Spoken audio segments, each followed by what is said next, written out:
and we'll get started. So tonight we have Lotus in the hot seat. How are you? I'm doing well, thanks. Fantastic. Great. Well, I think we actually have quite a few new people that I haven't seen on here before. So if you are new to the podcast, please like our Facebook page, which apparently right now is broken with Zoom, and give us a thumbs up on there, as well as give us a subscription on YouTube, where we end up posting all these videos as well on our YouTube channel. If you can subscribe, that helps support the podcast. We love that, and we love having you. So looks like you've got some people that already are saying they love you. That's awesome. We are here to have a great conversation tonight and get to know you and discuss an interesting topic that always seems to be sort of a hot topic in the groups a little bit. So, but first, it gets everybody's blood boiling. Oh yeah, yep, every time. But before we get that started, welcome and tell us a little bit about yourself. Where are you from? I don't know you, so I always love it better when I don't know the person initially, because this is a chance for me to like legitimately get to know you. It just feels more natural. Got it. Okay. Well, Celeste told me that I had to bring my Midwest accent out today. Absolutely. I hope I'm like on par with what you were expecting. Well, this is Celeste, who doesn't understand that there's a Utah accent too. She's like, there is no such thing as a Utah accent. Like, yeah, I think there is though. I've heard you people talk and yeah.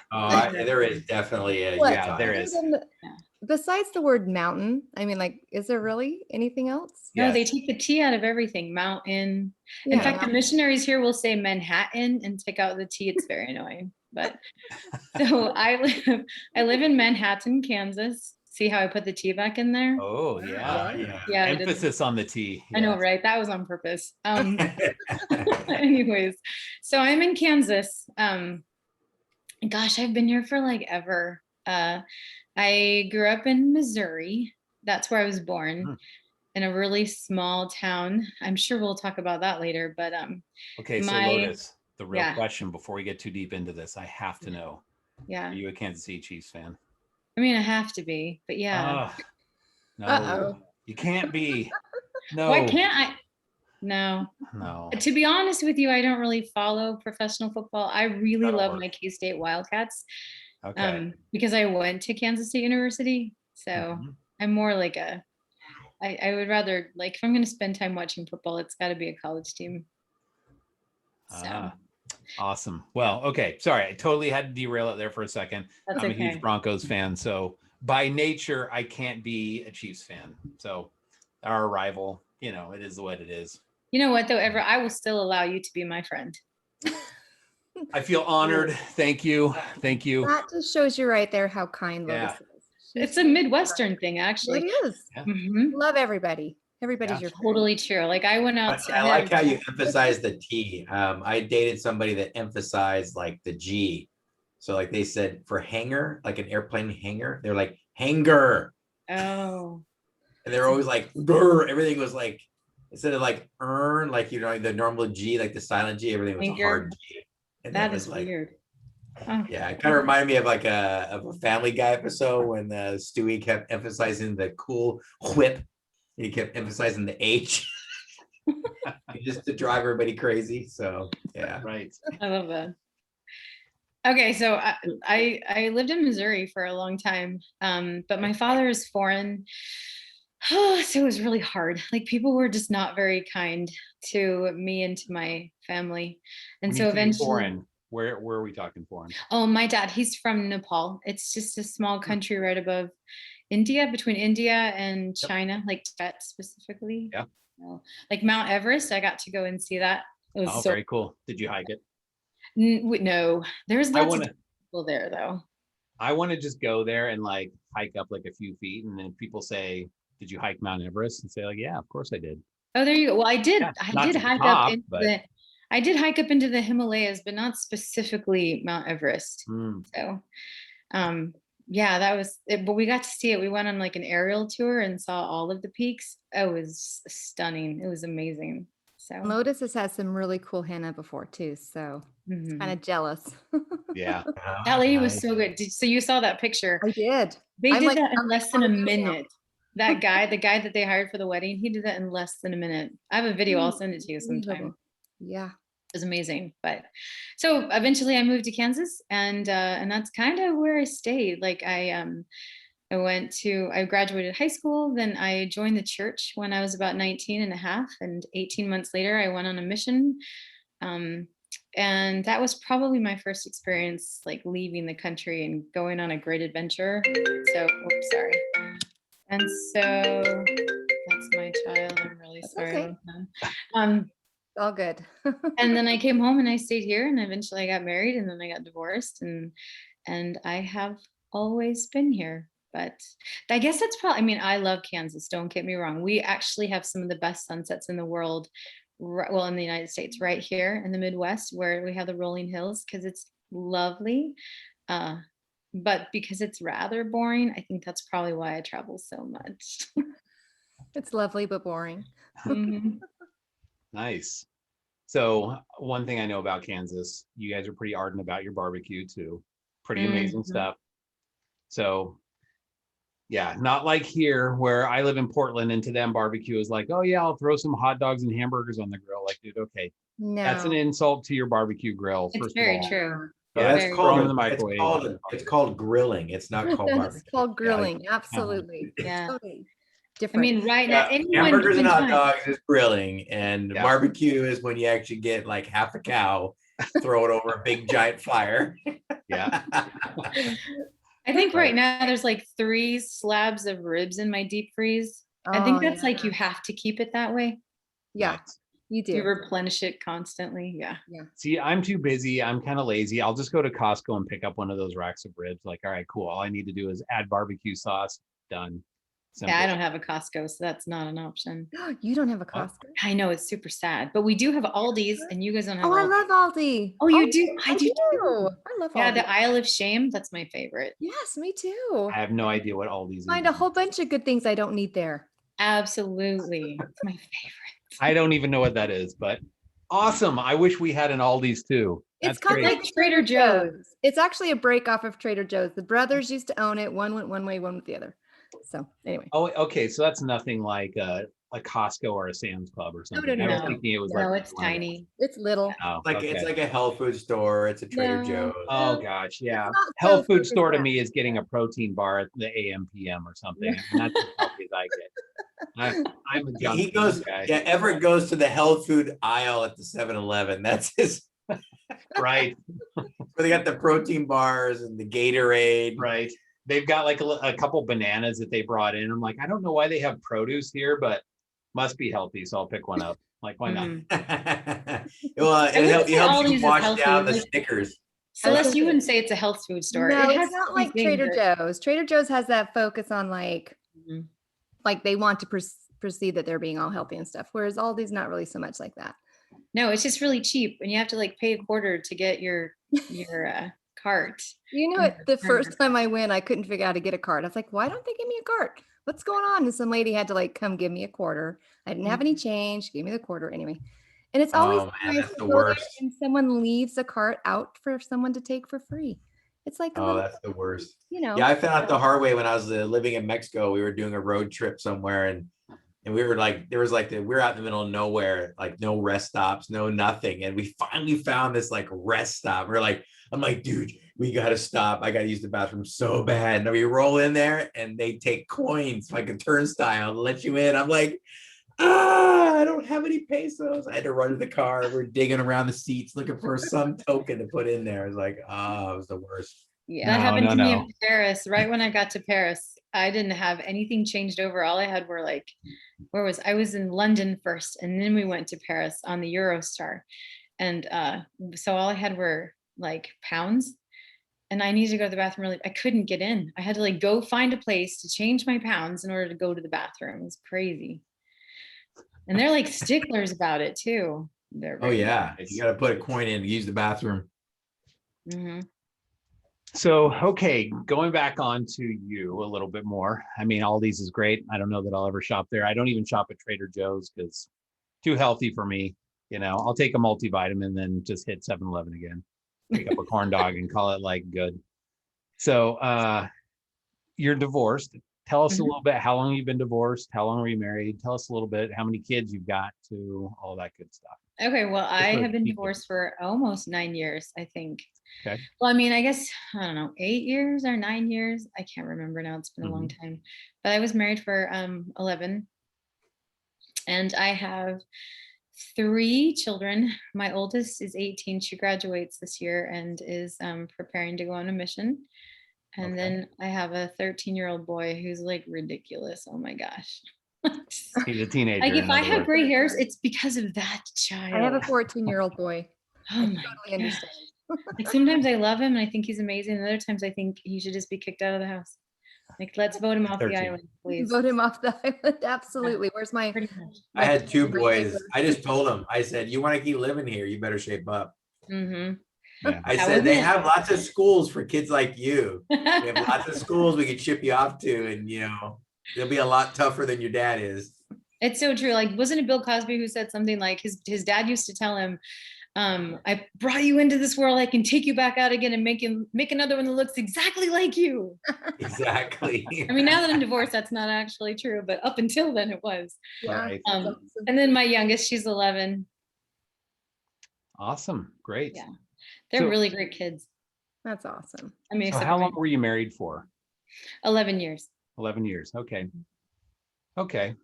It always kind of gives me like a time frame. I start thinking in my head, like, all right, are we talking mid singles here? Where are we at as far as like your dating pool? So, are you still friends with your ex? Does he live there close? Is he like across 45 country? Minutes, almost an hour away from here. Okay. No, it was kind of difficult, and it's been difficult. He left the church and was very resentful towards a lot of things that happened. So he's not very active. Well, he's not active at all, but he does at least allow the kids to go to church when they go visit him, which is nice. But co-parenting has been challenging, to say the least, with him. So he's not anti, he's just kind of away from the church at the moment. Is that? For a while in his bitterness, he kind of was a little anti, and he would like try to, persuade the kids one way or the other. But now I think he's just really sad, and I know he still has a testimony. I'm sure he does. He even told the kids that he does recently, and that gave them so much hope. My kids, like, they're amazing. My youngest still prays for her dad every night that he'll come back to the church. Oh, that's nice. Yeah. So I take it you guys, it sounds like you had maybe a little bit of a bitter breakup, and that kind of split things away from the church. It was hard. I mean, it wasn't as, I'm sure a lot of people can say this. It was not a decision that I made lightly, because this isn't where I thought I would be. Like, I gave up everything to join this church. I lost friends. It was difficult on my family when I made this decision to join. Like, my parents are very supportive, but my mom went through a season of handing me like a whole bunch of anti-Mormon literature for a while when I was 19 and a half. And wow. Yeah. But ultimately, when I finally said, no, this is really the right thing, I need to do this, they were very supportive. In fact, they took me to the MTC. Like, who does that? They took me to the MTC. They dropped me off. They said goodbye. They paid for a third of my mission. Then I paid for the other third, and the members of my ward paid for the other third. So I feel very blessed, with that. But where did you serve? I served in the Dominican Republic, and there's like 3 missions there. So I was over in the West mission. Okay. Yeah. In fact, so I was like a welfare, but a proselyte. So I was called to proselytize or proselyte, whatever the right word actually is.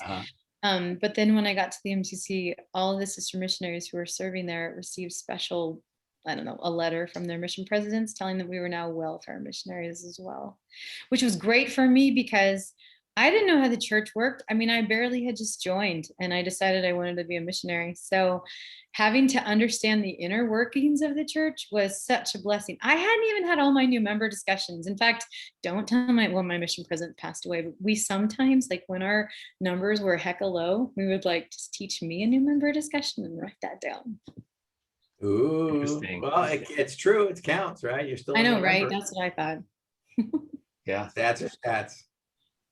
I'm surprised they didn't call you to Nepal or somewhere in India. Well, Nepal isn't open even now. So I was there last year, and I got to go to the branch that's there, which was, oh my gosh, one of the most amazing experiences of my life. But they do have missionaries there, but it's like couples. It's an older couple missionary kind of experience. And it actually, all of it, it's just service. In fact, when I was there, we were at Shiva's temple with our guide, and he was explaining to us how the death process goes. Because so we're on like one side, right by the temple. We couldn't go in because we're not obviously we're not Hindu. My dad still is, but we're not. My sisters and I and their husbands. And so then there's like this little tributary that eventually leads to the Ganges River, which is a super important part of the cremation process. And on the other side of that were all these steps and a bunch of people in various stages of cremation process, going through the death process. And so he was explaining all of these things to us so that we understood it better.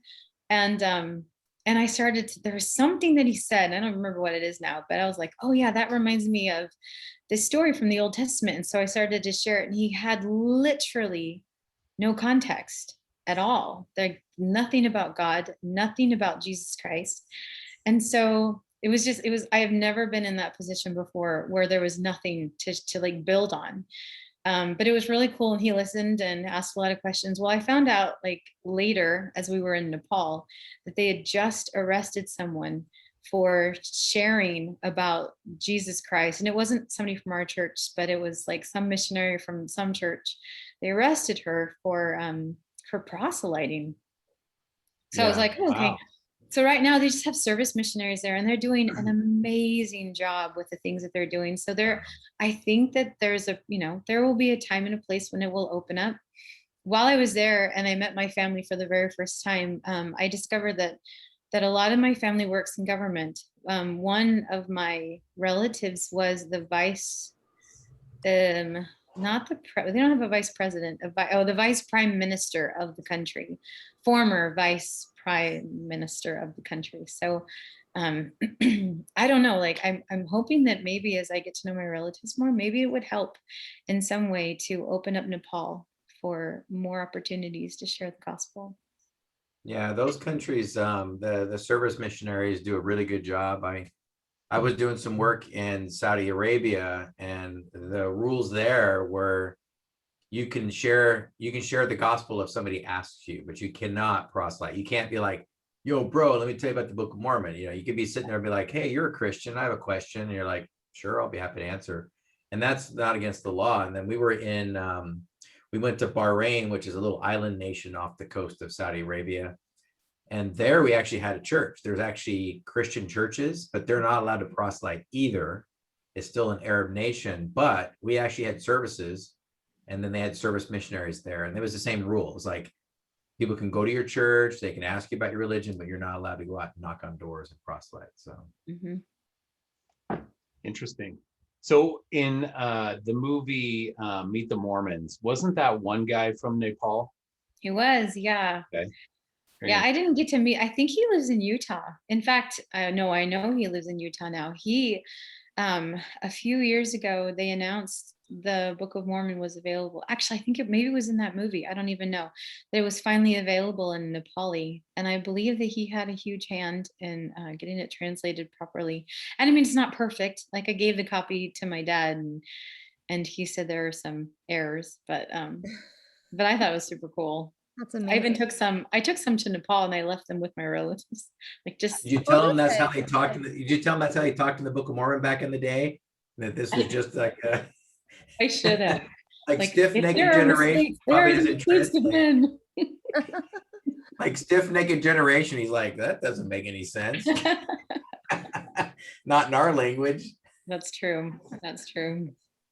So have your parents ever listened to any of the discussions or anything about the church? So one of the really cool things that I discovered as I came to know the church, I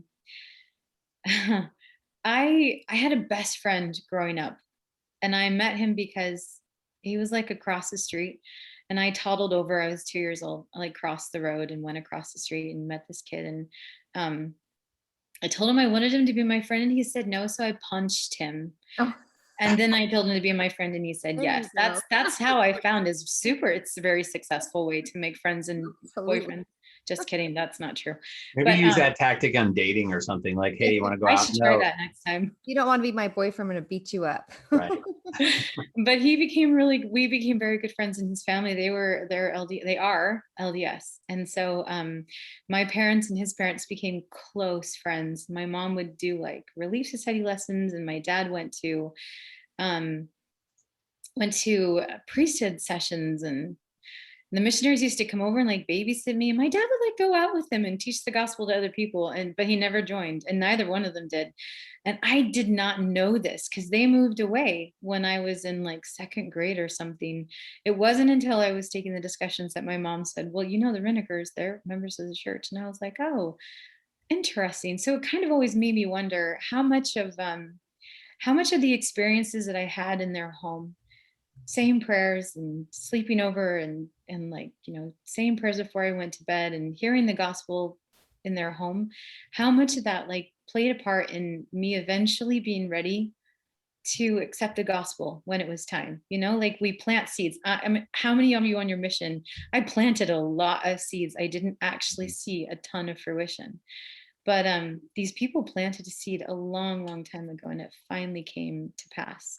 And so now, like, they'll go to church with me. If I'm singing or giving a talk, then they'll be there. But it's not time yet, I guess. Yeah. Well, timing is huge.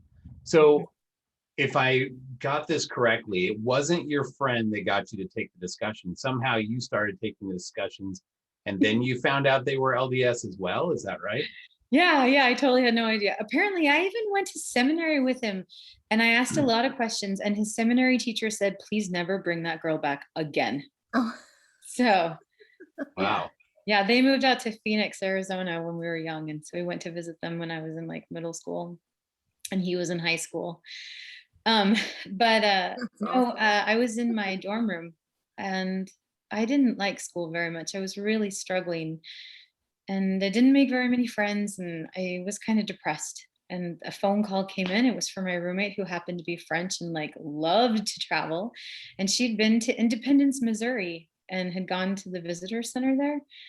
And so they were just following through to see if she was still interested, and she'd received her copy of the Book of Mormon or whatever. And she was like never home. And so I kept telling her, some guy named Emdr keeps calling you. And she's like, I don't know a guy named Emdr. I'm like, I don't know, but he is persistent.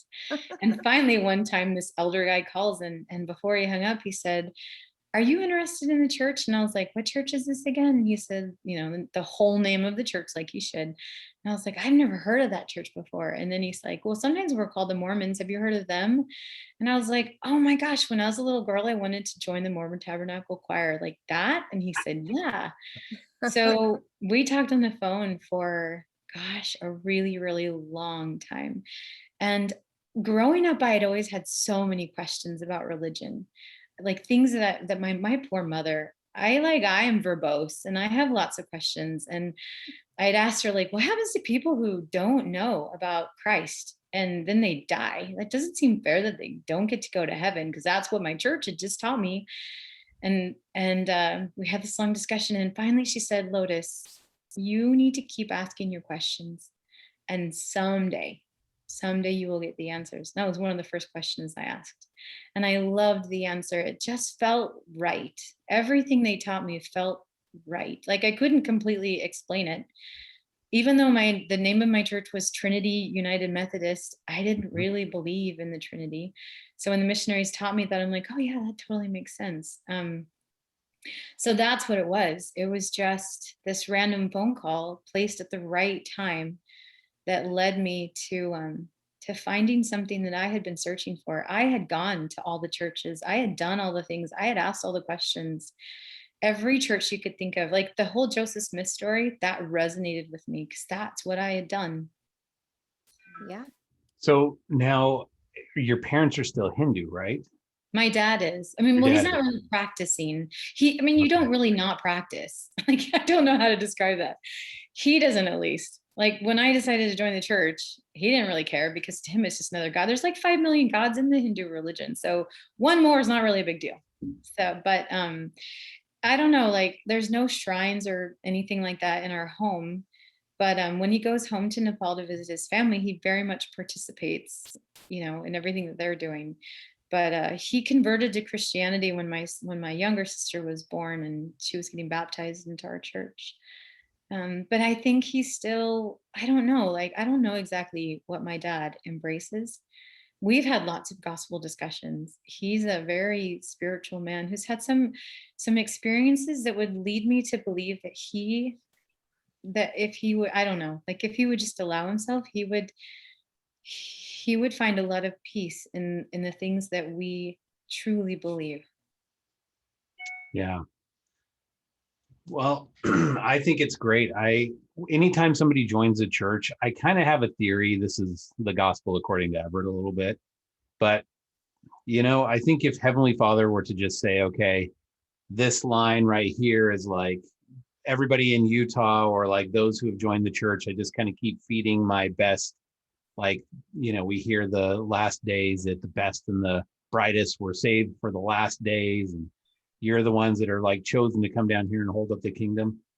I kind of feel like if he were to just take those and put all of the spirits that were his chosen spirits for the last days into already kind of converted families, members of the church and things like that, then that would leave out a whole lot of people. But I think sometimes Heavenly Father has a way of taking like those who are maybe even a little extra strong and putting them into other families and saying, I need somebody to kind of come over here into this family line so that work can be done, so that like seeds can be planted. So you're going to be kind of the pioneer for that family line.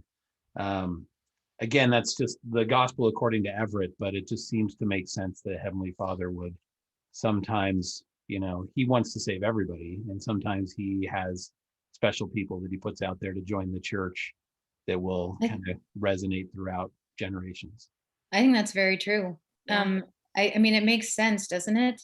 It wouldn't just be the people who are, grow up in the church and have experienced it from the time that they were little and just, know things. I think that that's very much true. And the prophet has reminded us of the time in which we live and the responsibility that we have to be a part of this great harvest. And I love the way that he says that. I think that's true. And maybe it's just because I'm a convert, but I don't think so, because I know lots of people who grew up in the church that feel the same way that I do. We have this amazing, amazing opportunity to share all the things that we know and love about God. I just recently was released from my calling as a second counselor in the Relief Society presidency, but part of my responsibility was to work with the missionaries, and I loved it. It was so awesome to go be a part of the things that they were teaching to all of these amazing women who ended up joining the church. And so now, after I was released, they decided to call me as a ward missionary, and that has been amazing. So we are teaching some people right now who, listening to them, it just, oh my gosh, there's this one girl. It's like listening to myself. She's almost the same age that I was when I joined the church. And she has basically the same questions. She's being completely drawn to this by God. Like the way that she found the church. Missionaries didn't find her. Oh my gosh, yeah. So Kimberly Chimento is on here. Her daughter is actually serving out here in this area right now. She's one of the missionaries that I get to go and work with. And it's incredible to me. I love watching people come to know not just the gospel, obviously that's important, but when they suddenly come to understand how loved they are and how personal their relationship with God can be and how much he loves us. Like I'm reading this book right now that Lexi Wardle told me to read called Let God Love You. Oh my gosh, this is the best book. It's really eye-opening for me that sometimes we kind of keep God a little bit at a distance, but he desperately wants to be in all the details of our lives. He wants to be connected to us. And anyway, so I like that I have this opportunity to share that with people and see what the gospel and their relationship with God has the potential to do for them the way that it did for me. Yeah. I think it's interesting. It's interesting how many people out there have they have so many questions, that they have about just life, like what's the purpose of life? And, I ran into somebody when I was so when I was overseas recently, I ran into somebody that, and there's lots of different religions, in Africa and different places. And, and this person happened to be Hindu also, and they were Indian. And they had a lot of questions about like, oh, you're a Christian, and, and what's the difference? I mean, they're not practicing Hindu, they're more into yoga stuff, and yoga philosophy. But they kept asking more and more questions, like deeper questions and stuff. And I tried to think of like the similarities, like they talked about like connectivity with the universe. And I'm like, well, yeah, God is in the universe, and we're from the universe, and we're here on earth for a reason. And we got sent here to be tested. And when we go back to the universe. And they're like, oh, that sounds very similar. It's kind of interesting when you can kind of help frame their perspective and bring them to the truth, I mean, I don't know. It's probably the same for Celeste. Celeste, you live in Texas, right? I do. So you've got like lots of opportunity. Most of my friends are not members of the church. Yeah. And so I have this great unique opportunity to learn about, well, and then of course I didn't grow up in this church, but to share what our similarities are. Wasn't it like President Hinckley who said something like, like bring what you know and let us see if we can build on what it is that you already have. Yep. It's interesting because a lot of people here, they're Christian, absolutely. But it's what you're saying. It's like they bring what they've got, and for the most part, there isn't much change to it. We just kind of add to it, add a little more clarity, like what Corey was saying, and understanding. And so, yeah, absolutely. We have that here big time in Texas, lots of willing Christians to talk about God. And so, yeah, I was a missionary in Houston, so I know. I was a missionary in Houston. I know it's pretty crazy. Yeah, you can talk in the grocery store line. Like when I lived in Seattle, that didn't happen. You didn't say anything to anybody. But here, you can strike. I got invited to Bible studies. Like my companion and I were out walking in a neighborhood, and people would say, "Hey, we got a Bible study starting in 30 minutes. You want to join us?" And we're like, "Sure." And we would jump in there, and we would be asked to say the opening prayer, and it was pretty interesting, Yep. Here in the Midwest, we're so open with religion. Like I teach in a public school, and on Wednesdays, all activities cease. That is a mandate by our board of education, because kids go to church and they know it, and so they build that into everything that we do. And in my classroom, oh my gosh, my students bring it up all the time. They write like Jesus loves you all over my boards. And I've had so many gospel conversations with students that maybe in other places, if I lived in a bigger city or something, it wouldn't be as appropriate. But where I'm at, I can say those things. And I value that. I think that that's really cool. Yeah, it's a great culture to be able to just speak freely. I know that there are areas that's not an option, but that's awesome for you to be there, to be able to open it. Because my daughter, like once, this is so funny. They had to draw a picture of a king, right? So they were little. I don't know, maybe first grade. No, it must have been kindergarten. And we lived elsewhere. And so the assignment was to draw a picture of a king. Well, my daughter drew Jesus Christ and put Jesus as king at the top. And they wouldn't let her put it in the hallway. Like, what? She didn't have it up in the hallway because it had a religious tone to it. And so that was heartbreaking, and that was in Tennessee. They're kind of, not like Texas, but I was pretty shocked by it. But I was still proud of her. But yeah, I love living here in Texas where it's like, you can do those things. And it's fine. In fact, we were just walking through my kids' school the other day because they're going to plow it down. So they let us do like a final walkthrough. And they had this little wall where the kids had done little biographies or whatever. And each of the quadrants had something special about them. And it was really cool. I was walking down there and there was lots of different religions, represented. Some were Christian, some were not. And they were kind of proud of who they were. And it was okay. Like, I think it's okay to be proud of who you are, wherever you stand, religiously. And so, because I know we all believe this, but everybody is a child of God. And Heavenly Father loves every single person the exact same. And so to assume that he only sent the strong ones down to just be in our church is in my mind is a complete fallacy. That's just so not true. he has got his strong children spread throughout the world. And he has given all of his children strengths, spiritual strengths, to have faith, even if they don't even know. Like you were searching, you didn't know what you were searching for per se, but you had that faith to keep looking and to keep going. And so, yeah, like he loves us all. And there is a lot of strength spread throughout all different faiths, religions, and backgrounds. And I think that's so true. Celeste. Yeah, no, that's very true. Like, look at Mother Teresa and all the good that she did. Exactly. And like, yeah, you can glean so much strength from so many other people. There's this girl that I work with. She's the English teacher down the hall from me. And I was having a really, really hard day. And I came down to talk to her. Like, I left my students for a second because I was so overwhelmed. And I walked down to her room and I'm like, I just can't right now. I can't do this. I can't be a teacher. And she like wrapped me in her arms. And right there in the hallway, she just said this prayer over me. Like, right in my ear. And at first I was like, this is different. But then like I felt how much she loved me. Yep. I felt the Spirit. And I knew that God could hear her prayers. And she is always so direct. Heavenly Father, this is what this woman needs right now. She needs you to do this. And I loved that.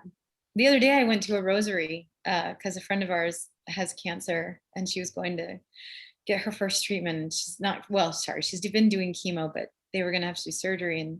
And so my kids and I decided to go to her rosary. We had no idea what we were doing. I called a friend of mine who's Catholic and said, okay, what do we need to take anything? Like, what do I do? And so she kind of walked us through as before we got in the doors. And then we sat down and it was very different than anything I've been used to. And at first I was so caught up in all those differences and, you know, the repetition of the Hail Marys. And because I grew up outside of the church, I knew the Our Father, so I could join in that. And my children are sitting there and trying to figure out what's going on. And then I let that go. And I felt the Spirit remind me, every single person is here because they have faith that prayer works. And they have faith that as they sit here praying for this woman, that her surgery will go well tomorrow, that she will have faith and strength and hope in a better day, that she will, because God loves her. And it was amazing. It was such a great moment. Yeah, I always remember Brigham Young's back in the day. Brigham Young was asked about like all these different religions and like, what about the people who are Buddhists? And he said, look, Heavenly Father will judge people based on the correct principles that they were taught. So if they were taught to not commit murder or to honor thy father and not steal and all those things, and it's in their culture and they live by it, and those are the same principles in the Christian church, that's how they'll be judged. They'll be judged on what correct principles they were taught. And if they were taught no correct principles, they'll still be judged on what they did, you know, with what they had. So it's not going to be like, sorry, you didn't join the right church, you're gone, you know, you didn't make it. That's not.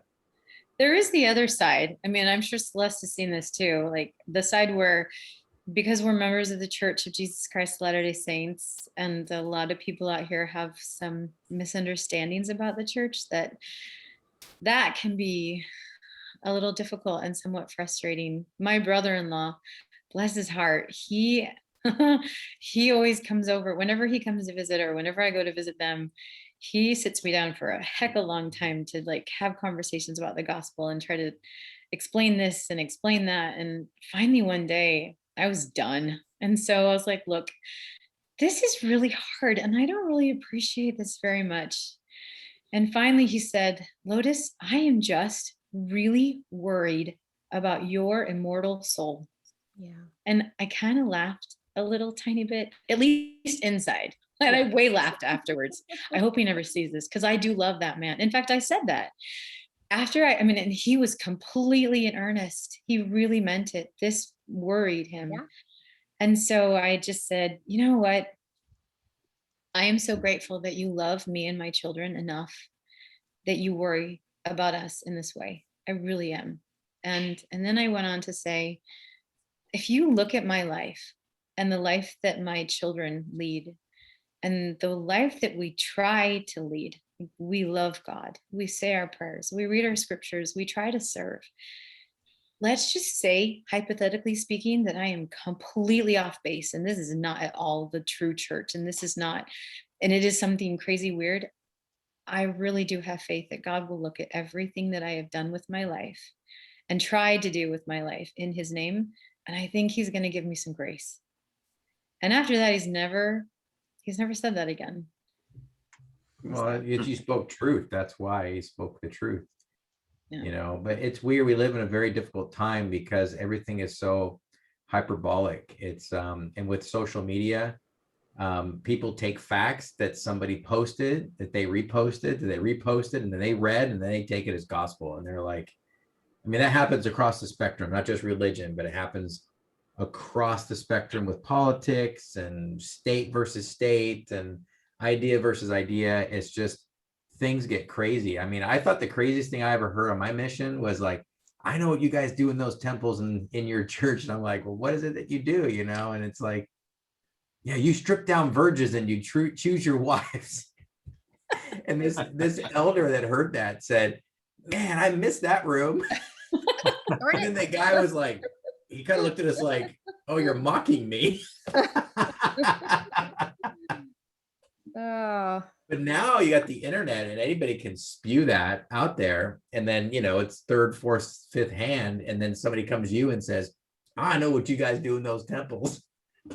You know, I just think it's key in those moments, because I've got two of my fathers and they're not LDS. And one, well, I guess both of them aren't very fond of the fact that I am, but one was very abrasive about it for a long time. But the thing is that, like Lotus is saying, like, we just have to realize that at their core, they mean well. Like, they truly are worried, because a lot of their churches do teach, like, have classes and things about our church. And so they're kind of, you know, they believe we are going to hell. And so in those moments, like, I used to always just be like, you know what, I'll pray for you and you pray for me and we can both pray, you know, like, we're not obviously going to be changing each other, but hey, we can respect each other and we can pray for each other and, you know, and just love each other. Like, that's what it comes down to. Just love the differences. So I agree. That's good. So I want to go back a little bit. Obviously, you are a member of the church now. You're a convert. And a lot of people kind of have this idea coming into the church that things are going to be great. Like, okay, this is fantastic. And there probably is a spiritual high for a while.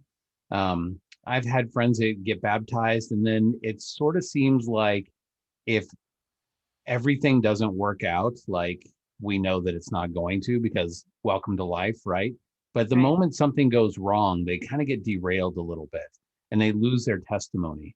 Obviously, going through a divorce, this has got to be a difficult situation, right? And it's kind of a situation where you're like, well, now I'm sitting in a church and I'm single and everybody else got their families there and everything else. How was that for you? Was it ever sort of a testimony struggle at all? Kind of like, maybe I just need to, like, you know, rethink this thing. Yep. It was hard. There was a lot of hard in those moments. You know, I mean, like I said, joining this church was a bit of a sacrifice. Yeah. But I knew it was right. I knew it was everything that I've been searching for. There was no question in that. But I felt like, okay, well, I've done this thing. And so now all the blessings will come. And they kind of did a little bit, you know, like, I went on a mission and there were blessings. And then I came home and I served in the young single adults. Like, they called me to be the release study president. I don't know why. I thought that was the stupidest idea. I didn't know what I was doing, but I served. I did what I was, like, quote unquote, supposed to do, you know, and then I found someone that I thought was amazing, you know, like, he checkmarked all the boxes. He was good and kind and funny, and the first one to serve and the last one to leave. He served a mission and Eagle Scout, like, just, you know, everybody loved him.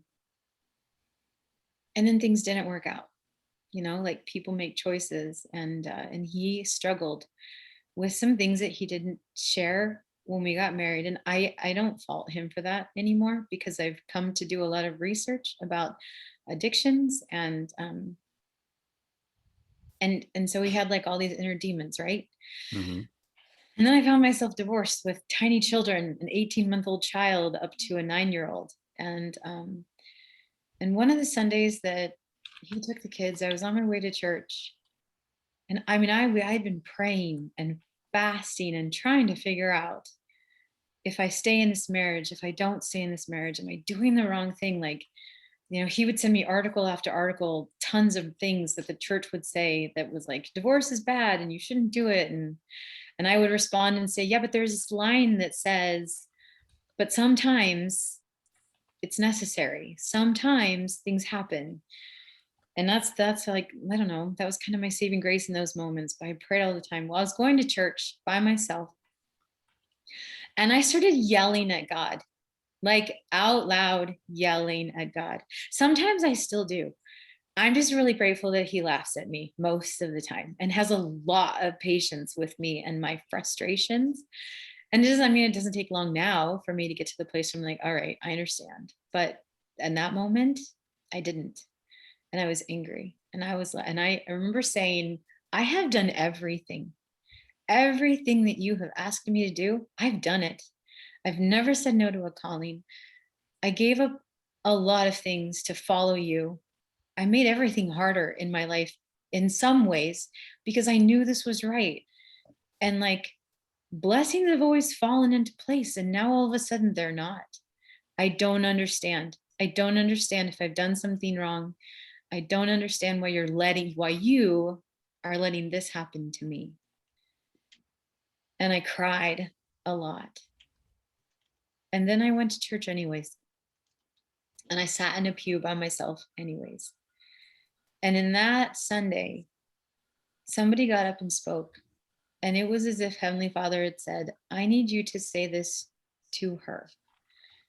And it really solidified for me that it was going to be okay. I mean, like, life has totally sucked sometimes. And sometimes because I made it suck.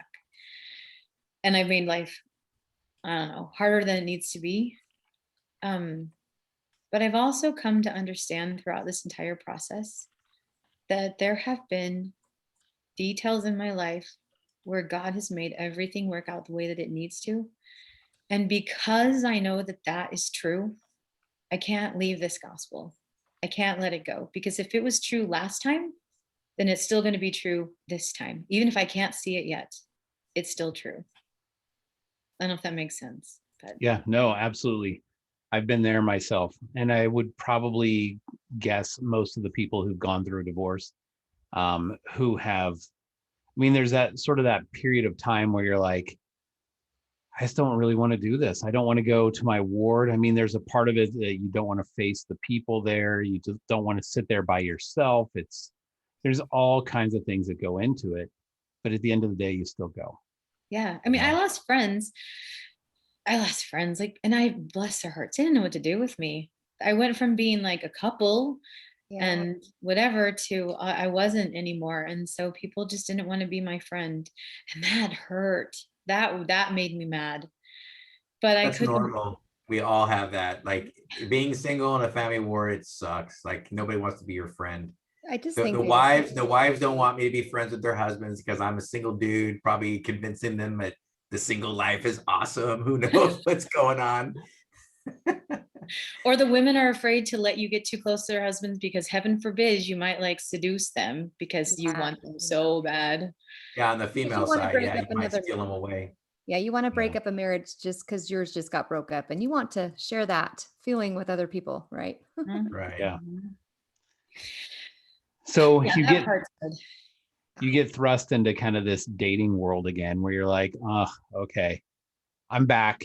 Here we go again. You know, at that point, I'm guessing 9 years later, you're probably past the young single adult ward, so you're not back in there.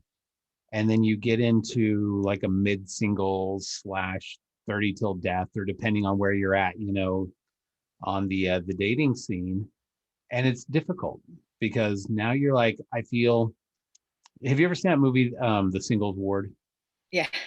I am convinced whoever wrote that movie was absolutely divorced, because they like hit the nail on the head. Like, when the guy goes and he's like, I just feel recycled. I'm back in a family ward. I don't know what to do with myself. And I mean, all of those things, like point by point, you're like, yep. And it's hard going back in and feeling like, okay, now I'm back on the market, so to speak, or wherever, and you're like, I so don't want to be here, but I am, and this is just, it stinks. Yeah, that was a funny movie, especially the part when he comes home and his wife's smoking and has a 6-pack of beer in her lap. You're like, Yeah. I'm sure there's a lot of people out there Quickly. could relate. Like, all of a sudden, your spouse just goes off the rails. Yep. Yep. But being in this kind of dating world again can be daunting, difficult to even want to go there. And especially I feel like, getting into the topic tonight, when you're trying to find somebody and people, I mean, we see this on the Facebook groups all the time, right? People who are just like, well, if you're not this, that, or the other, then you're doing something wrong and you need to like get there, especially body types, right? Like this is a big thing with the dating pool again. People who are just like, okay, it has to meet X, Y, or Z. And the ironic thing often is that those people don't meet their own standards, right? Like I've seen a lot of guys who are like, well, I'd like a girl that's athletic and fit. And I'm like, dude, I don't know what your sport is. It looks like it's competition eating, because you yourself are not what you're saying that you want your other significant person to be. And so it's ironic to me. And I know that you've had some experience along these lines. You've kind of run into some, like a bishop, I think at one point told you some sad things about that. Do you want to, I don't know if you'd care not to share that. No, it's fine. It wasn't my bishop. It was my mission president, actually. Your mission president. Okay. Yeah. Yeah. Well, first of all, I've been doing this for 9 years, not necessarily dating the entire time. I was in a long relationship for part of that, and that didn't work out, which is such a blessing. And I've dated a number of people, but I've watched my friends date quickly, take their time, get married, get divorced again. I've seen a lot of things, and I've processed a lot of things. One of the things, and and here I sit 9 years later, there are times where I'm like, hello, like, hey, Heavenly Father, I just want to make sure that you know that I'm like still here. So anytime, it's fine. And I know I'm in Kansas, so that like makes it super hard on top of everything else. But my gosh, like how many times have you had someone say something like, well, there must be something that you need to work on still. And as soon as you figure that out, then that person will show up. Like you must be imperfect in some way. It's your fault, right? Yes. Right. Yeah. It's all your fault. Right. Like you've got to be ready to go up to the city of Enoch when you're just not ready to get married. Yeah. Yeah. You're not righteous enough. Exactly. I'm like, well, so then everybody else is? Yeah. Like all you people who are married, you're totally good to go? Oh, okay. Anyway, so let's see. So dating world. It's challenging. I have a hard time with it in a lot of ways. And a lot of it is because I do struggle a little bit with the body image issue, whether it's because I'm frustrated at other people's viewpoints of it, or whether I'm frustrated at myself for giving in to self-objectification or watching other people give into objectification. It's a challenging thing. And so I don't know, am I just supposed to, well, okay, so obviously I wrote about when I did my little Your bio. Yeah, my bio or my Your application. Yeah, I talked about some experiences that I've had that have maybe made it a little bit more difficult for me to see other things about myself, because I have a tendency to hyper focus on the outside or what I should say, what I perceive of my outside. And I make that so much more important than a lot of other things. And so I've had to really challenge that perception of myself. Like we all have our favorite sins, right? All of us, whatever that might be. I think mine has to be that I am really hard on myself, physically, spiritually, in all ways. And I'm learning to not be. I believe in the power of grace. And I think, especially as LDS people, that we don't always understand the concept of grace, and we certainly don't give it to ourselves as much as we ought to. But part of that reason, I guess, so when I joined I've always been heavier, like growing up, that's just what I was. And so people were not very kind. It was hard enough to be a foreign girl in a town where the KKK was more active than the 4-H club. And nobody wanted to be my friend because my father was foreign and my mom was white. That was hard enough. But then also to gain weight and be what people considered outside of what the world thinks is beautiful. That started at a really young age. And so thus started all the dieting, the yo-yo things, right? Like in middle school and high school, I was an amazing swimmer and I loved being in the water and I loved to teach other kids how to swim. And then when I got to high school and we had a pool in our school, I wouldn't join the swim team, even if I knew I was good, because I was so afraid that somebody would see me in a bathing suit and make fun of me. So I did things that were, for me, safer. I did all the musical things and debate and forensics and speaking and that kind of stuff, where you just keep your clothes on, and everything revolved around my ability to speak and sing, which was great. But I gave up on all the sports things. I didn't do anything that made me feel like I couldn't do what other people were doing, or that I would always be last, because I was always chosen last anyways. But I fought it all the time, like diets and don't eat this and run like this. And golly, it was hard. The things that I know I am not the only person that's done those things to themselves. But when I got on my mission, I was so excited about everything. I was so excited to share this gospel that I had looked for so long. And my mission president just loved me and was really excited to have my spirit on the mission. And I was excited to be there, even though I was afraid of the Dominican Republic and all the spiders. Oh my gosh, the spiders were awful. It's bad. But halfway through my mission, without even trying, I was walking 6 to 10 miles a day in the high heat and eating rice and beans for literally every meal. I started to lose weight. And I wasn't trying. It just was happening. And during one of my interviews with my mission president, he said, "Hermana Spencer, you look great."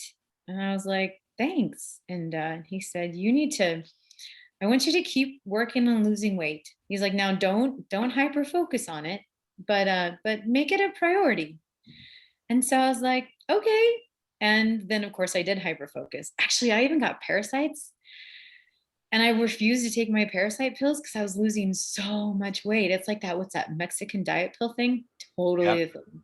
Yep. Totally a thing. And so finally my companion found out that I wasn't allowed to take my pills because an oven had blown up on me. And so I was also taking some other medication to make sure that I didn't get an infection in my skin.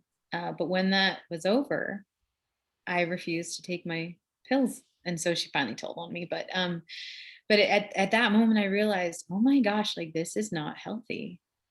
At the very end of my mission, though, during my last interview with my mission president, who I adore him.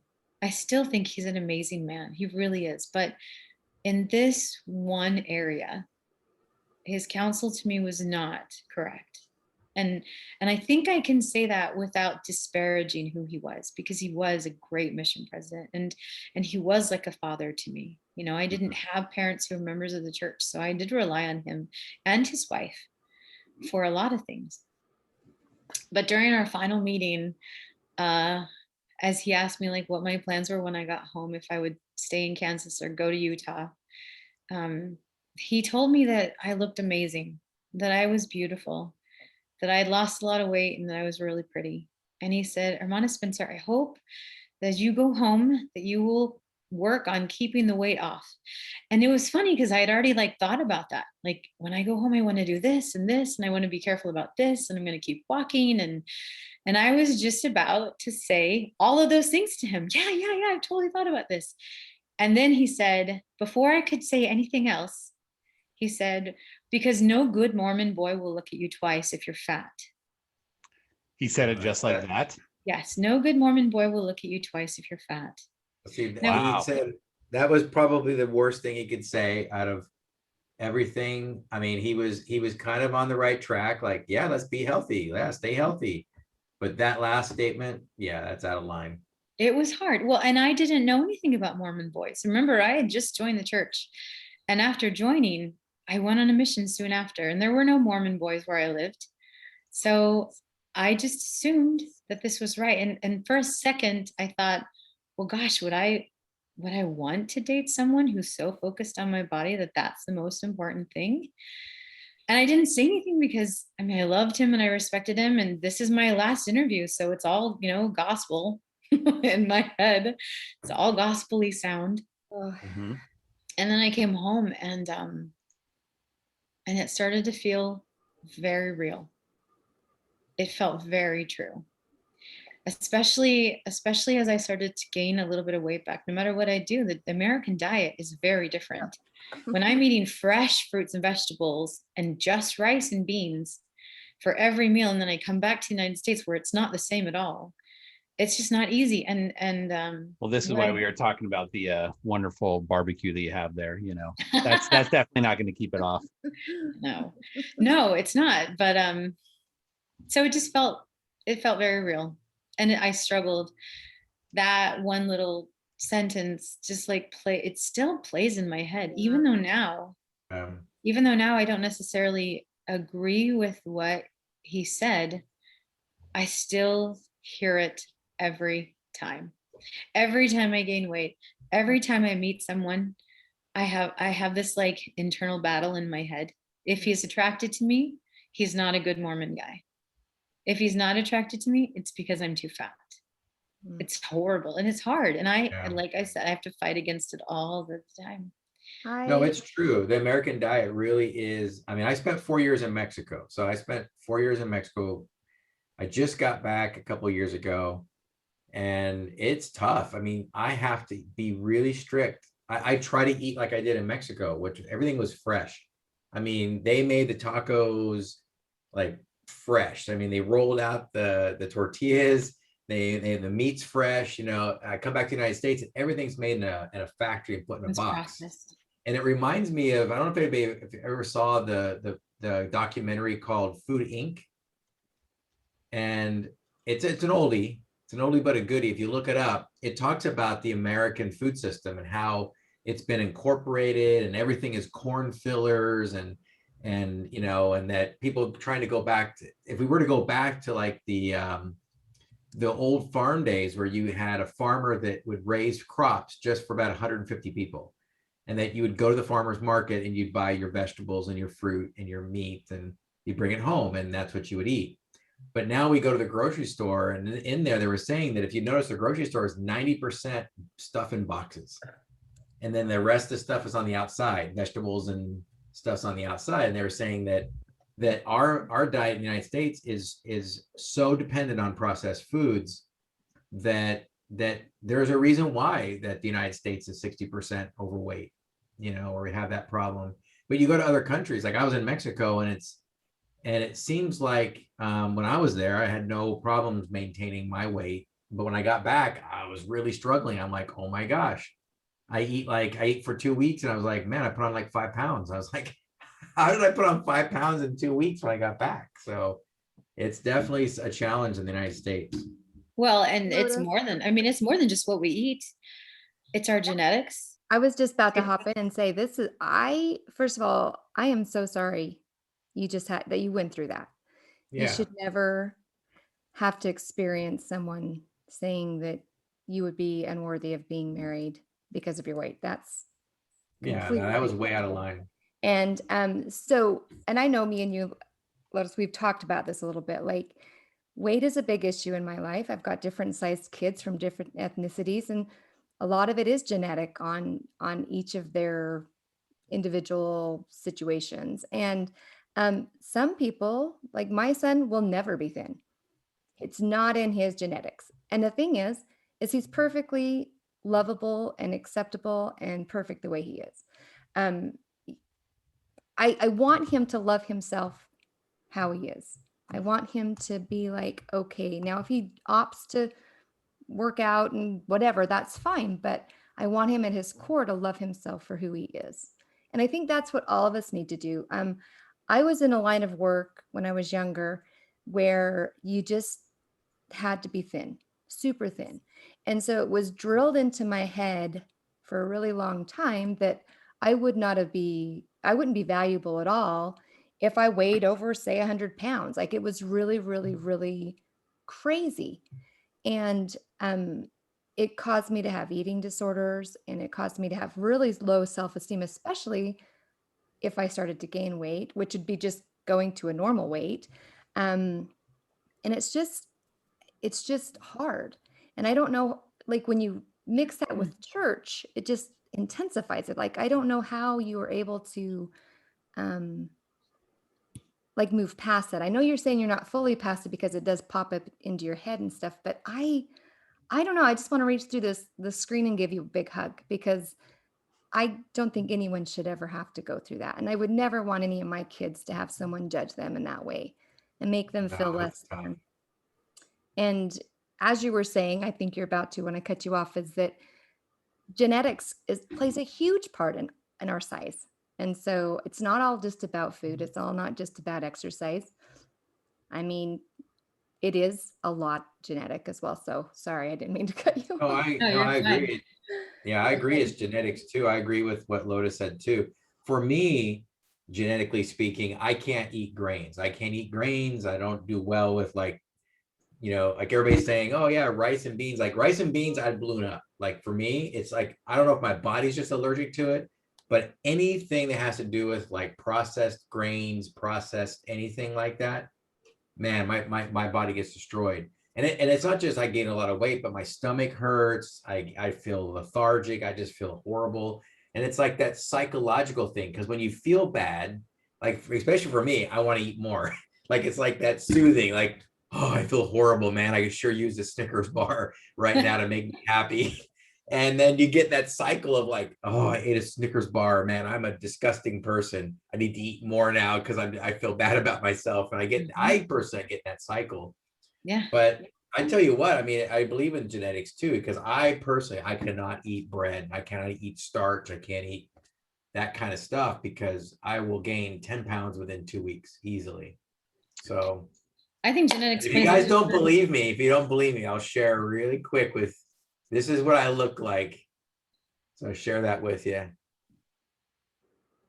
Corey, you just looks like such a cute teddy bear. But I guess my point would be, Corey, is that you were just as valuable then as you are now. And you were just as lovable then as you are now. I was, but I wouldn't have been able to do the job that I have now. But I wouldn't have been able to do the job I have now. I know. There's a lot of things that I wanted to do in my life that I couldn't have done with that body, to be honest. In general, yes. But my point is that it doesn't change your value. And I think it doesn't. When we're talking about our self-worth and how we view ourselves and how we love ourselves and how the Lord loves us, he loved you just as much then as he does now. And it didn't change anything about you or your worthiness to be loved because you lost weight. Obviously you got a different job, and that was your choice. If you wanted to go down that route and change, that's awesome. I'm glad you had the self-esteem to do so, but some struggle with that and they get caught up in low self-esteem, which then gets caught up in other bad habits. You get that cycle. Yeah. So it's like a feedback in a microphone. That's a really big struggle, I think, especially in our group. Yep. Oh my gosh, especially in our group, dating wise. What it is that we place this intrinsic, where do we place the value of people? And I do feel like sometimes we put too much value on what we see on the outside, especially our initial and quick response to people. I think, or even on ourselves. I should say that's also on ourselves. So 2 things that I want to say, Celeste. I think that's awesome what you're doing with your kids. I've always struggled with that. I remember one time when my oldest daughter was really young, she was eating, I don't know what she was doing, but she was doing something. And I'm so deathly afraid that she would turn out like me, that I remember grabbing my stomach and saying, do you want to look like this? Don't do that. And as soon as I said that, there was this voice in my head that was like, Lotus, what are you saying? Do you hear what's coming out of your mouth? And I was like, okay, I need to be way more careful. And I still struggle with that sometimes. But here's the thing about that particular child. She's 18 now. When we went to the doctor when she was younger and she was a little overweight, the doctor, bless his soul, this man is brilliant. This is why he is a pediatrician and I am not. He said to her, Madeline, you are going to be a curvy girl, and everybody wants to be a curvy girl. But because of the type of body that you have, it'll be easier for you to gain more weight than your body needs. Right. So you'll have to be a little bit more mindful of what you eat and how you treat your body. But you're gonna be beautiful. And I was like, dang, this is why I'm paying you such amazing dollars. Right That now. is awesome. Like, and so now it was spot on. I was like, I needed to hear this. Yeah. More than she needed to hear this. As the mom, I needed to hear this. My daughter, like, it was a couple of years. So she went out for track her sophomore year and did a lot of running, and she did javelin and sorry, that's my it's time for bed alarm. She did a lot of track and just some really amazing things. And then the next year she didn't work out, like hardly at all. She just didn't have time, and she got a job at Chick-fil-A, and she's super busy. We were all like messing around on my bed one night, and my daughter like got up and she went over to the mirror, and I saw her, and she was like turning and looking at herself, and I could see her looking at her stomach.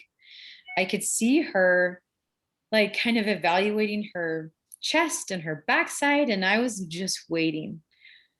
And I was like, I have no idea what this girl is going to say. And then she said more to herself than to me. She said, I've gained a little bit of weight, but man, I look good. Oh, yay. And I was like, geez, Don't you think that the culture now is a little more accepting of curvier bodies? Like, I think, which is good. Well, okay. So like I said, in my family, I've got a variety of sizes of my kids. And one of my twins is heavier than the other one. Mm-hmm. And so I've been very tender on how I deal with the one who weighs a little more, because I'm fearful that she's going to feel less. Well, it's been my thinner one that come up to me and says, Mom, she goes, I think I'm too skinny. How do I gain weight? And so this is not just a heavy set thing. This is a I'm too skinny thing. I'm not fit enough thing. Like, this body image goes in lots of different directions. And so since I have a skinnier twin and a heavier twin, and then my son who's Polynesian and very big, and then I've got a daughter that's half black, she's very curvy. Like, we've got all this different stuff and sizes going on. And it's like all of them are going to come in at some point. They're going to like head, face first into social belief of what their worth is. And they're going to have to be able to be strong enough and secure enough in who they are to push past it and be like, I don't need to be what you say I need to be. I just need to be my best self. Now, we try to be healthy. We don't want to have we don't want to end up with diabetes and things like that. We need to try and be healthy, but all of my kids are going to be all different shapes and sizes because of the way that their genetics are. And they need to be able to love themselves enough to just ignore the outward, you need to be like this, you need to be like that to be lovable. Nah, I don't buy into that. That's I don't like that. I agree with what Everett said, and I agree with what Celeste said. And it's kind of the balance of the two, right? Because I think we could be too extreme at both ends. Like, we could be like, everybody needs to be super fit, or everybody needs to be okay with themselves. I think that you need to find what works for you. And Everett was right. I mean, there's guys out there that say, I want a super fit woman, but they're not fit themselves. And that's not cool. I mean, if you can't be hypocritical about it. So I'm speaking directly to the guys out there that if that's what you're demanding, well, you need to get yourself, in shape if that's something you want, because it's not fair to demand it of one person, but you're not living it. So that's just my 2 cents. It's kind of an interesting spot we find ourselves in, because when we're dating, obviously, you're, especially guys, we tend to be more visually oriented, right? And so you want to find somebody that you feel that attraction to. If we're really looking at things with kind of an eternal perspective on this, and we all realize that this life is just a snapshot, even if you had the perfect body by whatever standard that might be in your culture at the moment, you're just looking at, it's almost like a Polaroid, right? Because even if you had the perfect body, you're still going to grow old. Your body's still going to deteriorate. You're still going to get diseased or aged, and it's still going to eventually pass away. It's not where we are ending up. It is a moment in the journey, and it feels like forever right now because we are here.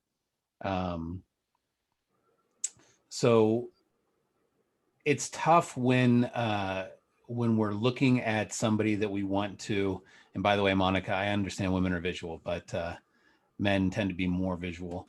So it's tough when we're in that moment that that we put so much emphasis on the here and the now. And we see that a lot in the groups, and we're all guilty to that to some degree, but we are kind of trying to figure out what we are going to do as far as finding a spouse for eternity. I think we're evaluating the eternities. And when we're evaluating somebody that we would want to marry and be with, it's tough that we don't take a more kind of, eternal perspective into that picture, if that makes sense. We look very much at the snapshot that we're in. We look very much in the moment that we're in, and we say, okay, she's gorgeous or he's gorgeous right now as he is. But that's not permanent. That's not who we really are. We've all been given these bodies of some sort or another by Heavenly Father as a tool to come down and learn and grow and become and experience all of these wonderful things that life has for us. And Heavenly Father has given us all shapes and sizes for a variety of reasons. Sometimes it can be a trial. Sometimes it can be a strength. I can say this, my ex was, by kind of societal standards, very, very beautiful and fit and all of those things. But I would argue that for her, it was very much a prison, because it essentially created a situation for her that it kind of became almost narcissistic. And there was a lot of things that went along with that really sort of, probably the best example I could give on that is you look at somebody in Hollywood, right? And they've got like all of these things. It's like, well, why do I need to be humble? Why do I need that? I've got everything.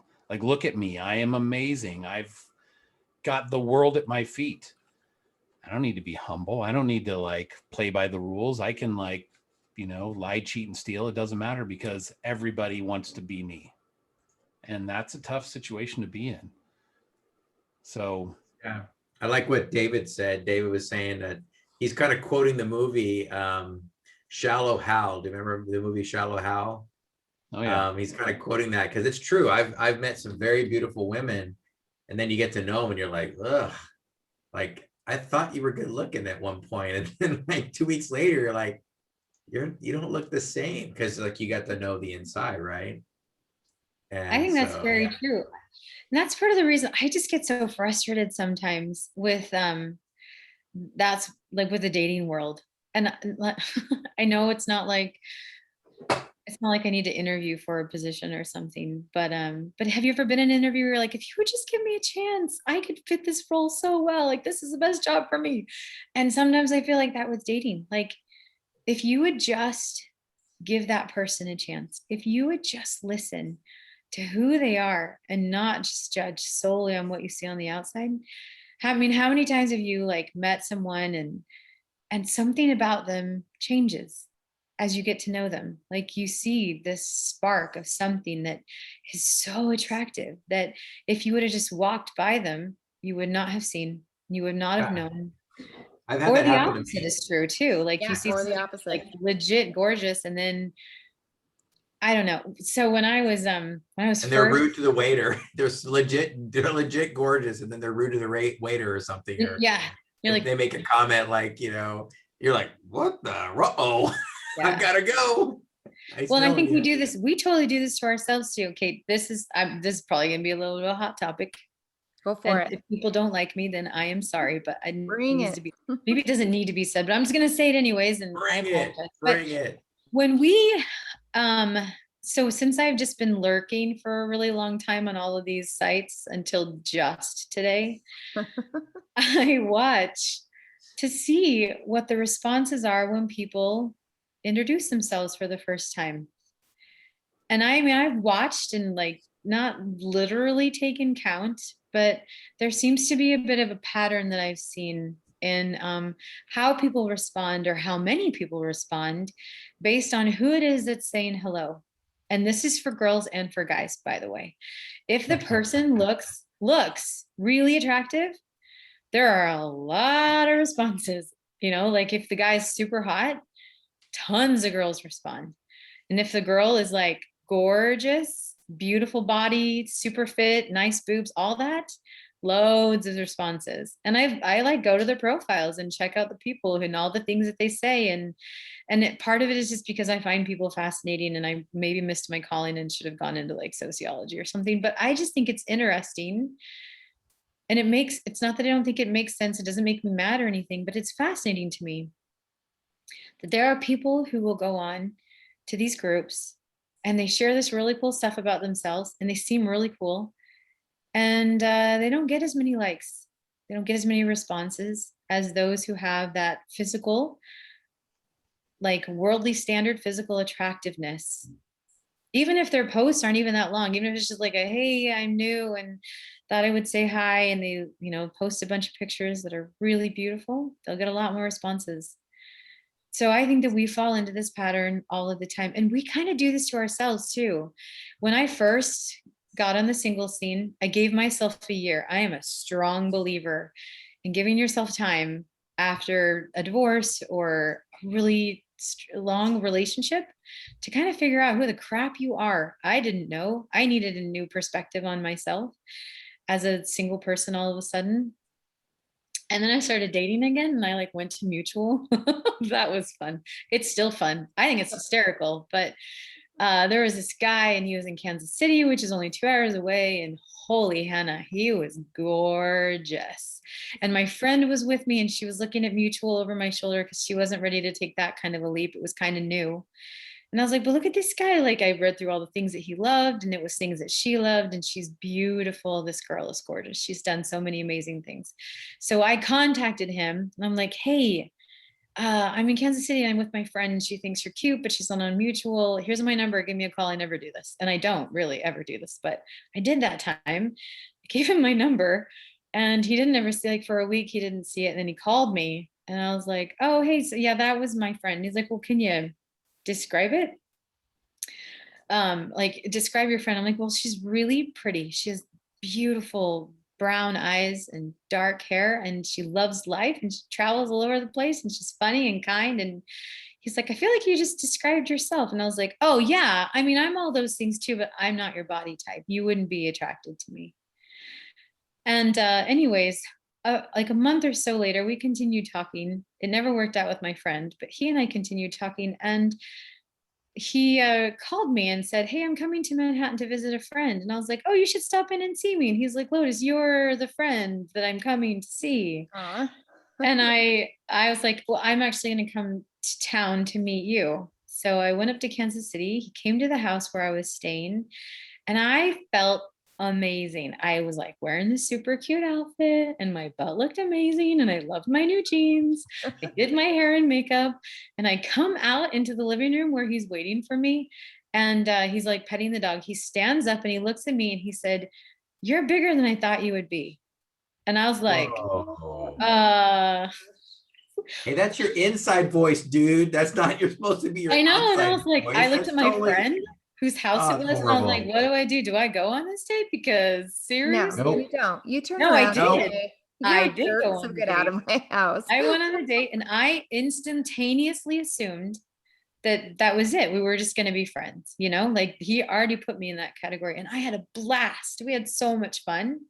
We had so much fun together, and it was easy. Like I just was myself because we were just going to be friends. And he took me to this fun place and it looked like Narnia, and I just had a great time. And then when he dropped me off that night, he stopped his car, and I turned to face him and he turned to face me. And I said, "So we're just going to be friends, huh?"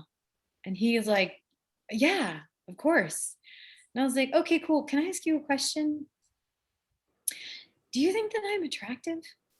And he goes, "Oh yeah, I think that you're really attractive." And I was like, "Cool, thanks." And I got out of the car, and I went up the stairs and said goodbye, like gave him a hug, said goodbye. And we remained friends for a long time. In fact, a year later, we were celebrating our friend anniversary. And I was talking to this guy at the time, and he and I later started dating, but at this point we were just friends. And he's like, "Okay, he likes you." And I was like, "No, for reals, we're just friends. Like, you got to see this guy." He was G.I. Joe, ginormous shoulders and tiny waist and chiseled body. Like legit, he belonged in a magazine somewhere. And I said, no, we're just friends." And he's like, "I think you should ask him if he really did just want to be your friend." And I was like, "Oh, okay." So we went out together and celebrated our friend anniversary. And at some point, I asked him, "So like all those, you know, all that time ago, were you interested in me? Did you want to date me?" At this point, he was dating the girl that he went on to marry. And she and I are really good friends now. And he's like, "Yeah, I really liked you. I wanted to date you. You put me in the friend zone." I was like, "Oh my gosh." Yeah, that's a real thing for guys. You ladies out there, that's a real thing. So just like guys can crush women with their stupid things they say, women can crush men by putting them in this friend zone. So but the thing is, I did that because I assumed You're that insecure. there was no way that someone who looked like him could be attracted to someone who looked like me. Yeah. And yeah, he said the wrong thing. I don't know what he meant. I never asked him. But the more we hung out together and the more he got to know me, the more attracted he was to me. And it had more to do with my personality than it did with my body. But I assumed that there was no way he could like me. Yeah. So Lotus, then what would you recommend? Because I think that especially, okay, none of us are in our prime years, right? Like well, I don't know. I'm speaking for myself. I'm older. Like I just don't have my 20 some odd year old body. Like it just isn't there, right? So Right. I think all of us kind of have some insecurities for the most part of it, either size or height or whatever, right? So how is it that we kind of get past that in the dating scene to where it's like, okay, maybe I don't have like the perfect image, but how do we not sabotage ourselves? You know, like how is it, what do we need to say to ourselves, or what do we need to do so that we don't find ourselves in that position where we're just assuming that the other person isn't going to look at us in a romantic way? Do you want me to tell you the truth? Yeah. The truth is that I don't freaking know, to be honest with you. Good. I like your honesty. Here's one of the things that I worried about in coming tonight and talking about this particular issue. I struggle all of the time, and all the people who are on here who love me and know me because we Marco Polo back and forth all the time. This is something that I have always struggled with, and even more so now. One of the things I didn't tell you, when I first got divorced, it was almost Christmas time, and I was scared. I had no idea how I was going to handle Christmas with my children. I didn't have the money. I ended up having, for a while, I had to go into church welfare. I mean, a single mom on a teacher's income, it sucked. And so I was really scared. I lost 30 pounds in December that year. 30 pounds in a month. 1 month? 1 month. Gosh. Yeah, I couldn't eat. Like every time I sat down to eat, it would make me physically ill. Looking at the food and smelling it, I was so hungry, but I could not make myself eat. I called my sister. She's a doctor, and she's like, "You at least have to drink water. You at least like drink Gatorade, do something." And so I lost 30 pounds. Well, then the next Christmas hit, and it's same thing, 30 more pounds. Christmas was really hard for me for a really long time. But then all of a sudden I lost all this weight and I felt like kind of confident, which is lame. And I want to say that I really do think that's true, that all of a sudden I felt so good about myself because I lost all this weight. Now, one good thing that did come out of that was that I really wanted it to stay off the right way. I knew that I had lost it in a bad way. Not that I had done it on purpose, because that's how my life was at the moment, but I wanted to start getting into a gym and taking care of myself. And that's when I found something really amazing. I was getting stronger. Like the weight wasn't necessarily coming off, but I was stronger. I had like muscles. It was cool. And then I started doing Beachbody, and that girl, what's her name? The super cute one with the perky boobs, that one, she would say things like, you're going to feel this in, and she would name a muscle. And I was like, I don't even know what that is, but it feels great in the back of my legs. And I would like make people touch my leg. I'm like, look at this. I have this thing. It was so exciting. But it was during that time of feeling strong that I finally let go of things. Like that whole, oh, I can't be on the swim team because I'm too fat and people will make fun of me, because they had my whole entire life. How could this possibly be any different? But I went whitewater rafting, and I went ziplining, and I jumped out of a plane. That was amazing. And I climbed up a mountain. It took for friggin' ever, but I climbed up this mountain and jumped off of 27 waterfalls all the way back down to the bottom in the Dominican Republic. Yay. I tried. You have to tell me where that is. I know, right? Oh, I will send you the link. It's the best thing ever. You totally have just like $12. It's amazing. I'm so there. That would be awesome. It is just a lot of fun.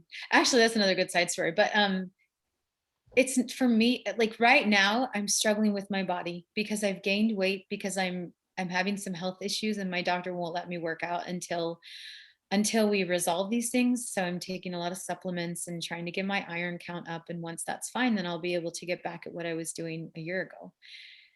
And so here I am in the midst of all of this. And like, I don't know who's on here right now because I can't see everyone, but I know I have friends that are on here that have heard me lament.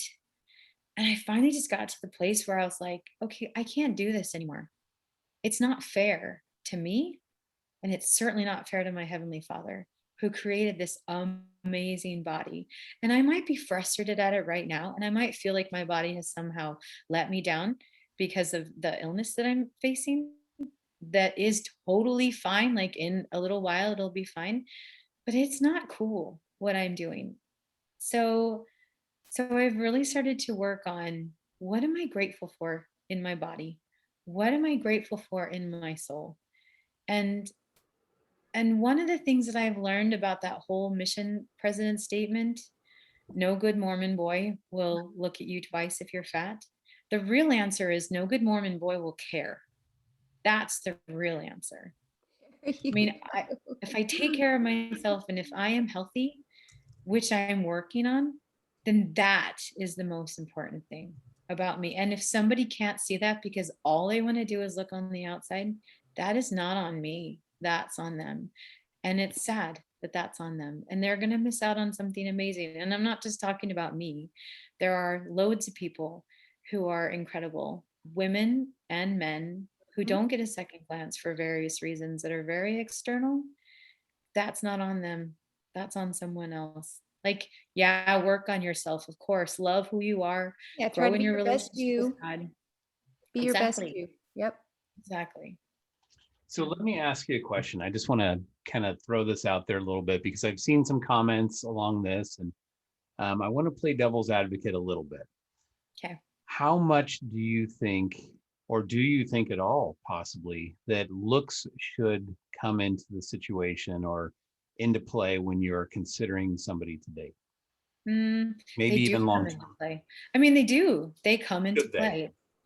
Yeah, there's a lot of women that don't like guys who shave their heads. I would have to say though that you're super hot. Like it makes your eyes pop. So you got it going on. No, yeah, I think the same thing, Corey. Oh, see, look, at least two people like you. There you go. I'll join in. That's all three of us. The whole three. I got three finally. Oh, I broke the record. Right. You're on to the next round. Good job. Do I think it plays? I mean, yeah, don't you? It does to some extent. Obviously it does. Well, in nature. Like nature, you have an initial attraction. That's just given. But that can change as you explain, you know, people, there's other things that are attractive besides just outer looks. Yeah.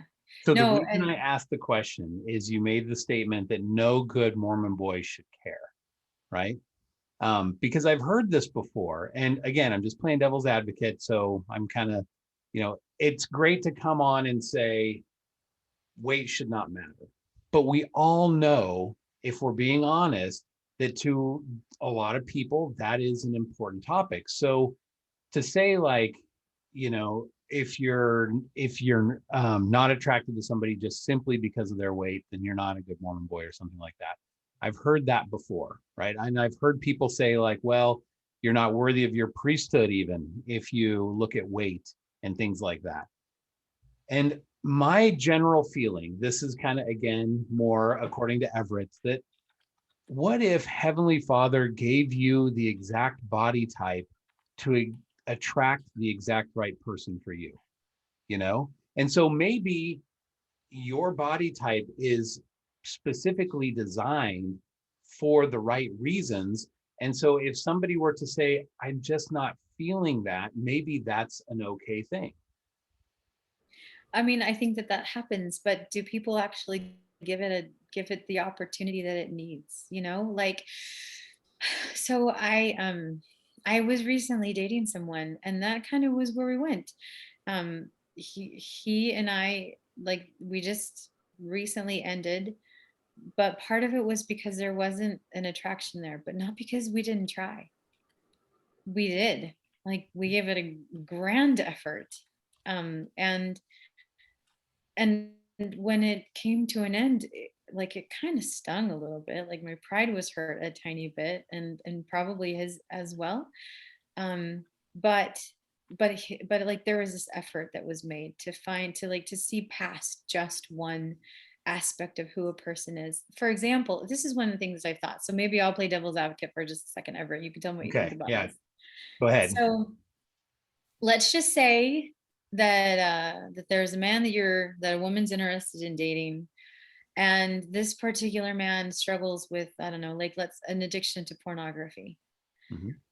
Struggle meaning like working hard at overcoming this, or, you know, I don't know that you necessarily ever overcome pornography, but you learn how to manage it in a way that helps you to still feel spiritual and continue to grow, right?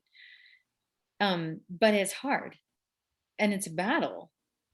And that woman looks at that man and sees the battle and sees how hard he's working, and this isn't something he's willing to give up on, and she's not willing to give up on him either. So my question is, if we can see something like that, like addictions or other issues, and recognize it as something that can be overcome, then why can't we see somebody's size or whatever as something that, I don't want to say that can be overcome necessarily, but like, it's not the end all be all of who that person is. I would definitely agree with that. And I definitely think that it's never a reason to write somebody off and say like, well, I'm just not interested in like even getting to know that person. But at the same time, when you're looking at somebody who's got a porn addiction, your expectation is, hey, I don't want you to get comfortable with this and say it's okay. When you're looking at somebody with their body type, the expectation becomes, I'm okay who I am and as I am. I may get better, I may not, but I want you to love me as I am. So you're comparing a little bit apples to oranges there, in my opinion. But I certainly, and again, I'm playing devil's advocate here. You know, I had a friend in high school that by all stretch of the imagination, she was not somebody like outwardly that I would consider right off the bat like super attractive, but she was such an awesome friend that I found myself really liking her. You know, it's like that personality, like once you got to know her and you got to like be around her, she was just amazing. Now some other guy that was like, you know, 4 years older and in law school while I'm still in high school was like, you know, all about her and came and swooped her off her feet and all those sort of things. But she was an amazing person. And I found myself in that position of like, okay, this is a little different, because outwardly, like right off the bat, if I saw her on the street, I wouldn't be attracted to her. But the more I get to know her, the more attractive I find her. And I make this point because one of the things that I find that I see quite a bit on the groups that I think is kind of sad is people who maybe outwardly right off the bat, they're not somebody who would get a lot of those, like you were talking about, welcome to the group sort of things, or the outwardly like, oh, wow, hey, I'm so happy to see you. And 500 messages start like popping up in their inbox instantly, you know? But your personality takes it so much further. And there are those people who I have known who have chosen to be bitter, and they're like angry at guys because they're not getting that attention. And I just think that really hurts the cause, you know, the opportunities that are there. It's like, look, I get it that you're upset, but it's not helping the situation. And same thing, a guy can be like totally amazing, like this gorgeous guy you're talking about, right? But if he's an arrogant jerk, how does that like change your perspective of them, right? So it's kind of this thing of like how you carry yourself speaks volumes. I think that's very true. Yeah. I'm a firm believer, especially after being divorced, that like I absolutely will not like force a square peg into a round hole, right? Like I believe like let things kind of, you know, germinate as they're supposed to naturally, and that attraction will either grow or it'll grow to a point and then it's like we're great friends but we're not moving forward. You know, there's all kinds of things, but don't try and force somebody to say like, I am the way I am and you should love me and that's the way it is and we should be able to like date anybody. Like I can't tell you how many times I've heard the President Hinckley quote about like, well, any two worthy people should love each other and can make it work. Like, okay, yeah, they can technically, but at the same time, like I think we're all looking for somebody to give us that spark, whether that's right. personality or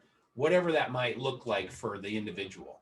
So yeah, anyways, I'll get off my soapbox now. No, I agree. Like this is the thing, and I told this to both Corey and Everett before we started this podcast. Like, I think it's important when we talk about body image and weight and height and whatever, is that we focus on ourselves versus what other people are wanting. Because if we sit and focus on everybody wants someone who looks like X, Y, and Z, like we cannot control that other person. We can't control anybody. We can't control what they're going to want or who they find attractive. What we can control is our own thoughts about ourselves, or at least try to, right? And like Everett was saying, if you come in with a positive, confidence, and maybe you don't fit the typical mold, but if you come into these groups and you're confident and you post and you interact and you let other aspects of your personality shine through, you're going to get a lot more interaction than if you're the bitter one in the corner that's not going to do anything because they don't fit the typical mold. So I wanted to come on here and just focus on us as individuals looking at ourselves. And how can we change our own inner talk about ourselves so that we can go out on these pages and be more confident and love ourselves and recognize, okay, maybe not everybody's going to love us back, but maybe that gives us a better chance at finding someone who will, if we're positive, and have our own personality shining through. That's got to be okay. So if you were to ask me again, what is the one thing? So that's totally it. You have to be comfortable with the skin that you're in. And when I say that, I completely recognize and own in myself that is an up and down roller coaster ride in and of itself for everyone, not just for people who are larger. It's for everyone, all of us. As we get older, none of us look the way that we used to, unfortunately. I keep finding little gray hairs and like I get these little like lines, that are coming thanks to my children. And stress of life and stress of divorce and everything that goes along with it. Being a middle school teacher. But I think we do have to be confident in who we are, and that will go and come and go and come. Yep. And I think sometimes I just have to fake it. Yeah. Like I just have to get up and say, today I have to be okay with myself. Today I need to, okay, so this is a little insight into me. I right now am I'm doing therapy, which I love, by the way. Yes, amen. And I found a therapist who does Emdr therapy, which is like rapid eye movement and makes your brain work in a different way. And just recently, because of all these things that I'm going through with my body and my health, my therapist and I decided to start working on body image messages that I need to hear for myself. And so just this last week, as I was listening to the ticking that kind of activates both sides of your brain, I could hear her in the background saying all of these amazing things about my body, like how it functions, the things that it's done, like, like being able to give birth, being able to nurse my children, being able to hold up the strength of the things that I need to do and to walk and to run. And it was funny, she's not LDS. But as she was talking and as I was like pondering the things that she was saying and staying in that space that you're supposed to stay in EMDR, it suddenly hit me what it was that I was feeling. I was feeling exactly how I feel when I sit in the temple and do initiatories. I don't know how many other people love initiatories. I know women do. I don't know a ton about, obviously, I don't know a ton about what goes on with the men's initiatories, but it's my understanding from speaking to someone in a temple presidency that they're very different, the men's initiatories and the women's.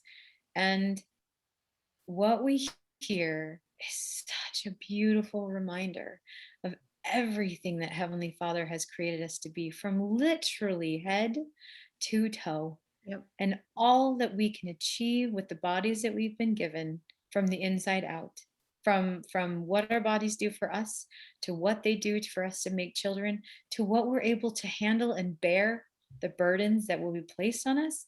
It's incredible. And it's been so long since I've been to the temple, because it's been a year. Yeah. And all of a sudden I like had this vision of what it felt like to sit in that moment and remember those feelings of hearing someone bless everything and remind me of how good my body is. I loved that. And I thought, I just need to live in this moment more. I need to remember more that I'm okay just the way that I am. That this is me. And I like me. I like the person that the Lord has made. I mean, I'm excited that I can get stronger again, and that the doctor's going to say, hey, it's time for you to get back into Beachbody, because I really actually like it. And then I could go and do fun things like I was doing, like, but until that point comes, I still like who I am. And it took a long time to get to that point where I could say that I am made the way that Heavenly Father needed me to be made in order to do the things on earth that I need to do. And when it's time, then I will find someone who will see all those glorious things that I am, and he'll love them as much as I love him. And I don't want anything less than that. So I'm okay with however long that takes.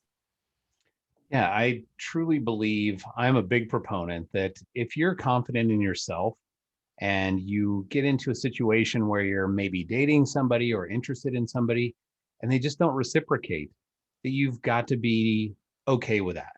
I see so many people like, oh, come on, like you should date me or whatever. And they're just trying to push. It's like, guys, the right person is going to come along when you're happy and you're healthy. And if you force something, that's just a recipe for getting recycled back into the single scene again at some point. And I've seen that happen so many times. It's just sad.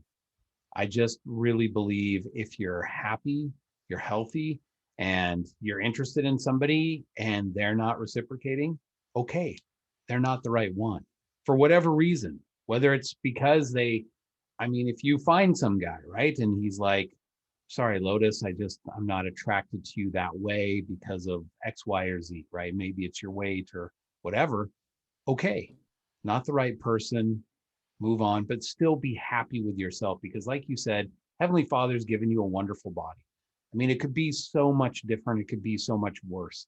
When we start to count our blessings, I mean, gosh, we could be born in Nepal or something like that and have no idea who Christ is. We could be born in a wheelchair and essentially, have all kinds of other health issues. We've been given wonderful opportunities. And I don't want to push myself onto somebody who may not find me attractive. I'm not for everybody. Everybody is not for me. But I am for myself. Heavenly Father has given me my body to be happy within myself. And I will attract the right person who is also happy with what I have. So. Yeah, I agree. I think it's important that, like Lotus is saying, like you need to love yourself in all stages of your life, right? You can love yourself when you feel your best, and you can love yourself when you're in the middle of an ailment and you don't necessarily feel your best. Like, I think the key is just to love yourself, no matter where you're at. It doesn't mean you're necessarily like, okay, maybe where you're at, but you still love yourself with your imperfections, and try to listen to how, or consider, like, what would the Lord say to you if you could stand before him, and if you were to say, tell me what you think about me, tell me how you feel about me, what do you see? I think we should do that regularly. Like, for real, what would he say? Yeah. He's not going to say, oh, you weigh too much, or oh, you're too short, or oh, you're too skinny. He's not going to say anything like that. And so we need to stop giving ourselves those negative thoughts. Of course, we want to be our best self. So whatever we might view as our best self is great. But you know what? If we're not there right now, we love ourselves anyway. At least that's what I would hope. That's what I hope, people would love themselves anyway. Now, and I would have to say, we're all gonna like go through the dating situation, and there's gonna be someone who's like, Everett is not for me. And whether they say that in a nice way or in a mean way, when everything comes to an end, it kind of sucks and it's kind of hard. And like you go through this moment, you question and you doubt and you wonder, like, what's wrong with me? Why isn't this working? Why haven't I found someone? I've been doing this for 9 years, for Pete's sakes. I have said those words a lot, actually. But then I get to the moment after I've said that, and after I've cried, and after I've wondered and pondered, and I take it back to God, and I just have to go back to the plan that I know that he has for me. If I truly believe that there is a plan for my life, and if I truly believe that God wants me to be happy, there will be someone. And so I feel like sometimes I just go back to him and I say, okay, so I'm hurting and this kind of sucks. And I really wish this would have been a thing, but I completely have faith in your plan for me. And I know that it will happen. And that is all. I just need you to know that I know. And that's it. Yep. Yeah. Well, I know we're kind of getting a little late, but I still would like to open it up to the audience for some questions, because I feel like there's a lot of people who have a lot of things that they would like to either ask or contribute to this topic. Do you have a little more time that we can open it up? Oh yeah, I'm probably going to show a movie to all of my students tomorrow, so we're fine. All right. All right, great. We got a lot of Broncos haters in the audience too. We're about ready to kick them all out. I'm kidding. It's okay. It's all right. Not everybody's come to the realization of the truth yet, so we're working on that. So Monica's on my side. I love and you're only subtly endorsing your team. It's just this little. I don't know what you're talking about. Well, it would be inappropriate for him to take his shirt off to see the tattoos, but of the Broncos. But. Oh yeah, you don't want to see that. I don't think that's inappropriate at all. This feels like the right time, the right conversation in which for you to be completely healthy and happy with the skin that you're in. Right. Yeah, you can see that my chest hairs have even started turning gray. So, fun stuff. So yeah, hey Josh, I was in Denver last week too. Okay, at this point, what we would like to do is, if anybody has something that they would like to contribute or ask, please raise your hand in Zoom. Corey, you're our unofficial mentor on how to raise your hand in Zoom. Well, for those that are on computers, which hopefully you are, you just do your Alt and Y key if you're on a Windows, and if you're a Mac user, like Celeste, then you can use the option Y and it should raise your hand and unraise your hand. And if you're on a phone, tablet, or some other weird device, then I don't know, whatever the app lets you do to raise your hand, figure it out, but or Google it. All right. In the meantime, while we're waiting for that first question, and I know it's funny because every time we get to this point, everybody's super active in the chat. And they're like, oh, I got all these questions. And then they'll even like ask private questions off to the side to us as the host while we're doing this. And then we ask everybody to raise their hand if they would like to come on. And then it's like crickets. Like, oh, well, I don't want to get on there and ask my question. Like, it's okay. You don't have to turn on your camera if you're like in your jammies or whatever. Gotta stop saying jammies. I got kids, you know. So if you're ready for bed, you don't have to turn on your camera, but you're certainly welcome to if you'd like to. Or if you're Joshua, please don't turn on your camera. So and if you can't get your hand to work, you can just private message us and let us know you want to ask a question and we can throw you in there. Right.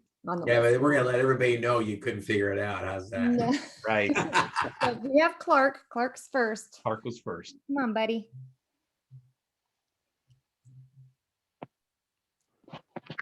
First off, a comment for those that are Android users here. You go to the dots on more to get to the raise hand section. Perfect. Thank you, Clark. Thank you. There. And then I'm going to comment here that one of the things I found in college there was a gal that I met that the first time I met her, she was drunk, harassing my roommate, overweight. There was absolutely zero.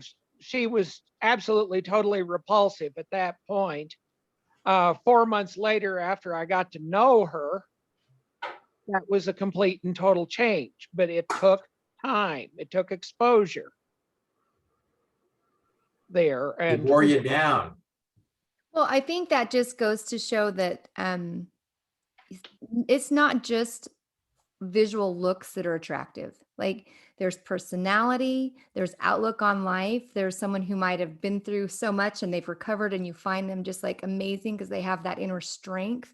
There's so many things about people that can cause an attraction. Of course, the initial just by nature is visually because that's the first thing you see is somebody, right? But yeah, like you're saying, Clark, if as you get to know somebody, your view can completely change. And so that's why I was trying to say, love yourself enough to just get out there, because if you maybe don't fit the typical mold or you don't feel you maybe fit the typical mold, wow them with your other amazing parts of you, like show them how funny you are or how witty and or smart or whatever it is you have to offer. Just get out there and share and just show your best self. But thank you for your comment there, Clark. Monica has a really good question over in the chat. So I don't know like if there's like an order to what. Well, Monica is on the list. So okay. She will be coming up here in a second. So next we have Heidi.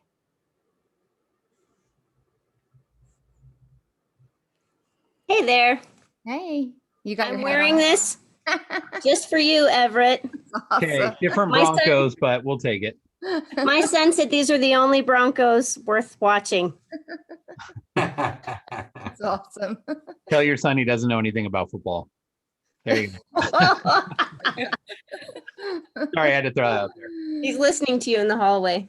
That's okay. Anyway, whenever he hears Everett's voice, he's always like coming over and checking out. He's like, yeah, still got all the Broncos stuff. Yeah, it's not like it's going to change. Like next week, I'm going to have like, Oakland Raiders stuff. He's not a bandwagon fan. Well, they're not in Oakland anymore. Come on, man. Right. If you see me with Oakland Raiders stuff, just know I've quit the church and I'm like completely off the rails. So okay, that's the red send flag. Help immediately. There's right, what do you got my cry for help. Yeah, sorry. I didn't derail it. Okay. So I just wanted to say, Lotus, I'm so impressed. I haven't ever met you, but this has been a very neat podcast for me to listen to. And I'm so sorry that I missed like 45 minutes of it. I always do on Wednesdays, but I'm going to go back and watch that part. Cool. You're very impressive. Thank you. That's very nice of you. That's very kind. Totally agree. Yeah. So I didn't really have a question. I just wanted to say I think she's awesome. Awesome. Thanks, Well, Heidi. thanks, Heidi. Appreciate that. All right, next we have Amy. Hey there. Sorry, I'm a couple hours ahead of you guys, so I am in my jammies. Perfect. And it feels right. No, I'm just kidding. But hey, you guys, each and every one, and especially Lotus, I appreciate all of your insight. I don't normally get onto this group. The hour difference is a little tricky, but I appreciated it. I think it is a sensitive topic, but it's one of those things that is really relative, isn't it? It's relative to each and every one of us in every way in our circumstances.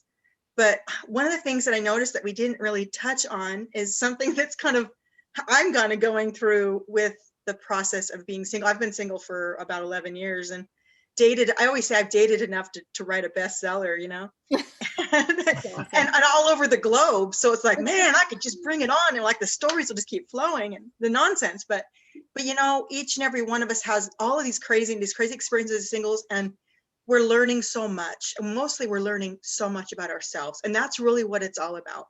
We're here to learn and grow as individuals. And too many times I think as singles, we think, well, we have to become coupled in order to really know ourselves. And that couldn't be further than the truth, right? But I appreciate all of your examples and your stories of real things, you know, yourselves, your children, and the things that we deal with. From my perspective, and the thing I feel like we didn't touch on was the hormonal aspect of the age that we're going into. Like, I'm at that stage where I'm like, what the heck? What is this hot thing happening to me, you know? And I'm like, why? I didn't know it was going to be like this. But it changes a lot of things chemically with the attraction to somebody. I remember when I became single, I was just 39, and I just felt like I was still just like 20 inside, and I'm devastated. My life had hit by a tsunami with this thing that happened to me, right? And I was thinking, goodness, how am I going to ever feel attracted to somebody that's good, like in their 40s, you know? And because to me, I was like, I was still in that kind of young mindset, right? So as the years went on and I started to become more open-minded to dating the variety and the mass, you know, dotting the globe with my experiences, if you will. But it's like, wow, all of a sudden, everything became a possibility. So I recognize that until we individually become confident within ourselves, we can't ever attract something else correctly to us. But the other aspect of it was, I'm constantly changing. Like, the hormones are changing. How I look is changing. The way my body does not bounce back the way it used to, and all these kind of things is always changing, right? So I think we have to realize that plays in a great deal to how we are attractive and how we attract and how much we can really rebound, right? And how attractiveness, you know, kind of comes out. So sorry, this is kind of going on, but the last bit of this cute show, you guys have seen it. It's Hotel Transylvania, right? It's the third one, right? Where they decide to go on a cruise, and she keeps bringing up, Dad, I think you need to meet somebody again, right? And he's like, oh no, dear, I'll never be, you know, I loved your mother, and that was that. And the whole thing she keeps reminding him, and she's saying, but me and Johnny, we just zinged, you know, you gotta have the zing, Dad. That's right, David, blah, blah, blah. And, and so without the zing, we really have nothing.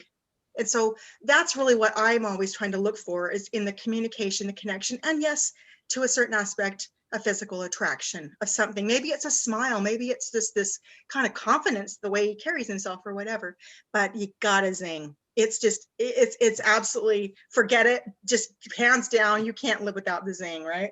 Yeah. So true. Got to be there, and whatever causes the zing to happen, that works, you know. And I think, again, just being able to learn to figure out how to live in possibility. There's a lot of long distance dating and the attempts to date and trying to be open to that. And guys aren't as good at this as women. Sorry, guys, but you know, men tend to just be like, well, I'm sorry, you know, I'm stuck here, got my kids here, my ex is here, my job's here. Hey, could you come this way? And I'm like, no. you know, like you got to open your brain a little bit to thinking, gosh, that's a great gal. She lives like a little ways away, but we might be able to work something out. Maybe we could work a life here and there, whatever, but you got to live in the possibility. That's also when we look at our physical. So. Awesome. Yeah. Don't close doors. Yeah, that's so true. Unless the woman tells you, unless a woman tells you we could be married in 2 different states. That's impossible. I think one thing I would say though is that I think we have to be careful in that whole idea of no one can love us if we don't love ourselves. Like, I don't know that I believe, obviously I believe very strongly in being confident, and that is super attractive because it is. But that almost plays into that whole thing that people would say to me about, well, there's got to be something that you're not doing right. And then when you get that, when you fix that, then you'll be lovable. Then Heavenly Father will send you someone, not something. But so to me, at least, it seems like I think we need to be careful, because I know loads of people who are married who were not all put together and struggled to love themselves, and yet there they are, happily married still. So there's a fine line, to me at least. There's a fine line for that. There's definitely a valid point. But I think we have to still look and say, really get back to that. How do I identify myself? Do I identify myself as someone's wife, someone's mother, somebody, something? What title am I giving myself? Or am I getting back to the essence of who I am and loving that essence of who I am? And that's really what self-love is. It's not about identification. You know, I have dated bodybuilders in the past, and there was this huge sense that they would never say it out loud, like, oh, you're beautiful, you're this or that, you're so fit. And I'm like, no way, man, I'm just me, you know? And they would project expectation. And so there's a difference between when someone encourages you to be healthy and when they project expectation in you to be a certain something. Totally different things. Totally agree. All right. Thank you, Amy. Appreciate that. Thanks for coming on. Just to add, while we're bringing Monica on here, I would say that, we're never going to fully be on the level where we love ourselves like Christ loves us, but at least being on the right track. I think we've all seen enough people who, especially if you've been in the dating scene for any length of time, people who you look at and go like, oh, dude, like, you're kind of a hot mess right now, not ready, right? Like, you're not put together. So right. Yeah, we're never going to be like ready, right? But at least moving in the right direction that Heavenly Father can work with us. If we're working with him, he'll work with us. But if we're off the rails, then he might just give us time to let us sort of figure ourselves out and come back so he can start putting us on the right path again. I think that's true. Hey, Monica, welcome. What do you got? Hi. Monica's not in her jammies. I'm not in my jammies, which is amazing because it's also late here. Not quite as late as Tennessee, probably, but yeah, I really love the things that people have said so far. I think with the last comment in particular, like I just wanted to add, I think that it's important to remember that sometimes in a relationship, you actually discover self-love through the love and care of someone else showing you love for who you are. And so I've seen a lot of relationships where self-love develops because the relationship is healthy. But I had like 2 questions, I think. One, which Lotus saw in the chat. I think I might change it to like, how can we kind of change or combat like social norms when they're destructive? Because I think it's really important to recognize that like even physical attraction is still socially constrained, right? And there are times where like I watch TV and I'm like, man, I feel like the stuff I watched as a kid, there was just a wider variety in body types, in age, in hair length, in like dress types, like all of these things, right? And now it's like people are starting to look more and more alike, which is interesting because in some ways we have more racial variety, but like it's just actors and actresses are looking more and more alike over time to me.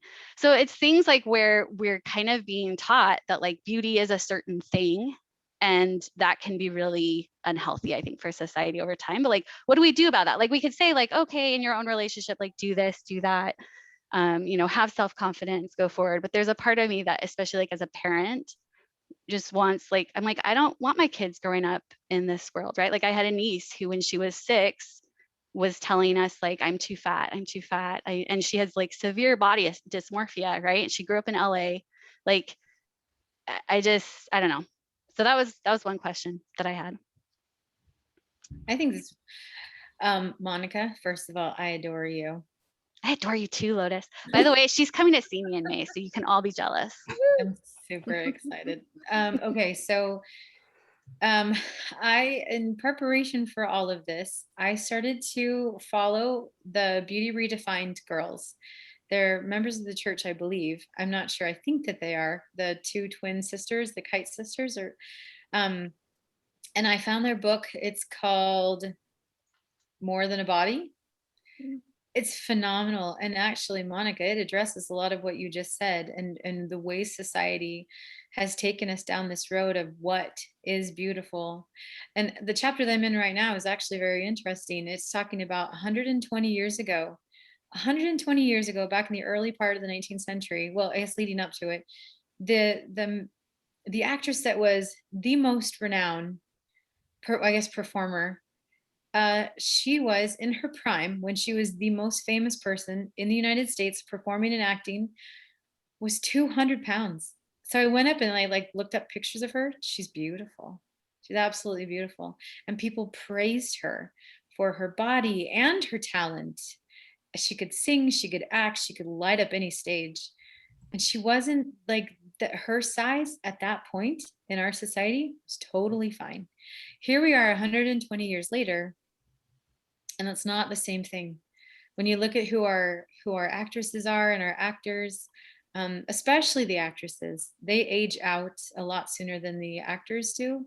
When we start to bring on people of color, we expect them to have a certain look. Like it's okay if they're of color, but they need to fit the style that we think is okay. And I feel like that is something that we need to combat. As a mom, all I can do with my own children is just remind them of who we are and how our bodies are different, and that if they can love themselves and take care of themselves, that is the best thing that they can do. And that what they see on TV and in the magazines is not even real. It's so fake. I don't know what else to do, Monica, but I'm going to assume that you probably have some ideas because you're brilliant. Oh, thanks. That's very sweet. Lotus, yeah. Could you repeat the book that you said you're reading? Someone was asking. Maybe we can put it in the chat. It's called, let me just look it up just to make sure that I say it properly. It's on my Audible right now. It's called More Than a Body. And the girls are Lindsay Kite and Lexi Kite. They both have their PhDs from somewhere in Utah. I think one of them is in like one of the mid-singles boards up in Utah too. I also started reading this book that I've been holding on to forever, that I got, a Deseret book. I can't find it anywhere else, but if you have Deseret Plus, you can read it. It's called Making Peace with the Image in the Mirror, a Spiritual Solutions for Self-Esteem and Inner Acceptance. This is even, I almost like it more because it is more spiritual. And I haven't gotten very far in it, but I think that that's such an important part of our journey. I don't know, Monica, that you and I, or Everett, or Corey, or Celeste, or any of us that are here right now, I don't know that any of us have some ginormous amount of power that we can change what's going on in Hollywood. But I can change. I want to stay as far away from Hollywood as possible. Honestly, it's a hot mess. It is a hot mess. The guy that I dated out in California, his job was CGI, and he was telling me he worked on what's that, Sex and the City, when they made the Sex and the City 2 movie. He was like, Lotus, it was a hot mess. Like Sarah Jessica Parker and all of them, they would come into to where he worked, and they looked old at the time that they were doing Sex and the City 2. And he's like, the CGI that we had to do on them to make them look the way that they kind of looked in the last one, it was horrendous. It was a lot of, it's like magic what they do in Hollywood sometimes, but it's also deceiving in like the worst type of deception. It's exactly where Satan wants us to be. At least I think so. But it's not just Hollywood either though, right? It's like you go shopping and you can't find clothes that are cute and fit, that are the right size, right? You like, it's all of these things where it's kind of an assumption that somehow being fat is like the comic relief or being, anyway, Lotus Yeah. shared a really good link that she should put on here. So of a really funny video the other day. She shared it with us on, I don't know if she wants to share it, but the fat rant, right? But it like, it's not, I mean, I think a lot of it has to do with what we consume. I think that's usually my first go-to for like social change is like, well, what do I consume? What causes do I give my time and energy to? And like, what are they, how are they approaching these issues? And then like my interpersonal reaction or like interactions with people, right? Anyway, that was one question I had. Okay. The other thing that I just wanted to mention is that, which I think we didn't talk about quite as much. I mean, we talked about like attraction being like, you know, visual and also personality and other stuff, but it's really important to recognize the ways that like ourselves like affect our own attraction to other people. And so when I say that, like some people are like, oh, we need the zing, but like I know I've had experiences where at a certain point in my life, I really convinced myself that I was not attracted to like a really good guy that I was dating because I grew up in a home where there was not a healthy model of love. And so his healthy model of love that he was showing in the relationship made me really uncomfortable. I was like, I feel like he likes me too much. Like this is not right. It wasn't familiar, right? Because to me as a kid, love had to be earned. And so like you couldn't just accept it or like get it from someone. And so those types of things also affect like your perception of if you're attracted to someone else. Like a lot of it comes from you internally, right? And the kinds of things that you believe about what a relationship should feel like. So real quick, so I think it's important, like with Satan, like I think he does one of two things, either wants us to hate our body or like worship our body. And he doesn't care which other way we're going, as long as we're going one way or the other. And so it's always important just to go midstream and be like, I love myself because I am a child of God, and this is the body that the Lord gave me. And I'm not going to go to either extreme, which is where Satan wants us to go. Thank you so much for your participation, Monica. We appreciate that. All right, David, you're next. Can you hear me? Yeah. Yep. Sweet. Lotus, you're amazing. I've really enjoyed the conversation today. One of the things that I was thinking about as we've had this podcast is a quote by Audrey Hepburn, which I absolutely love. She says, "The beauty of a woman is not in the clothes she wears, the figure that she carries, or the way she combs her hair. The beauty of a woman is seen in her eyes, because that is the doorway to her heart, the place where love resides. True beauty in a woman is reflected in her soul. It's the caring that she lovingly gives, the passion that she shows, and the beauty of a woman only grows with passing years." You know, I love that quote because, I mean, beauty is within. It's not, what makes you beautiful and unique is not how you look. It's who you are on the inside. It's what God-given gifts you have and how you share those with other people. You know, I've had experiences where there was an initial attraction, and I've had other experiences where there wasn't that initial attraction, but as I got to know that person, they became the most beautiful person in the world because of who they were. My last relationship, which ended like a week ago, one thing that I really enjoyed or that I learned from that was I started to see myself as God sees me, which I hadn't really considered before. You know, at some point I thought that, you know, I'm unlovable. How could someone see me for who I am and love me for that?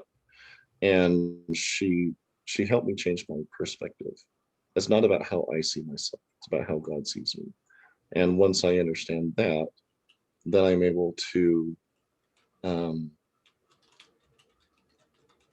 guess open my heart and accept. Once I accept that, then I'm able to move forward.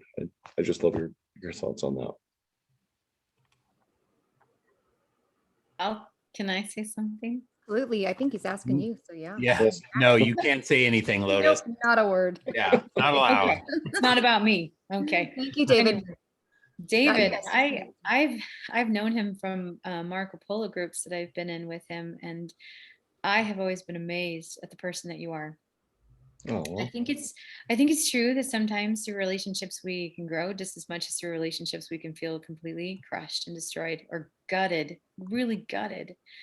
But I think I think ultimately the way that we grow the most in a way that's very secure is through our Heavenly Father and through the people that He puts in our lives that also reflect that same love and light that you were just talking about. You know, like I've listened to you. I've watched you raise your daughter. I think you're doing such a phenomenal job. And I still believe very strongly that when the time, when it's right, when the Lord has it all prepared and whatever, that's the person that you're going to find. And you know what, I'm just going to say me. What I'm expecting, not necessarily initially, but as I grow with whoever it is that I finally find, there will be this moment, I'm sure, where I look at this person and I just think, wow, this is amazing.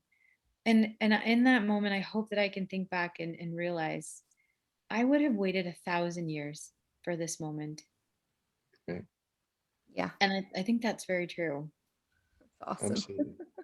Today, it's funny that you should bring that up. So today, as I was driving and pondering all these things, I thought about that scripture in Proverbs 3:15 that talks about how women, like the ruby thing, she's more precious than rubies. I'm like, why do we think that? Like, what is it about a ruby?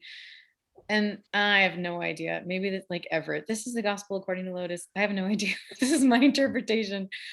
One of the reasons why we like gems like rubies and diamonds and sapphires is because of the way in which they can reflect the light that goes through them.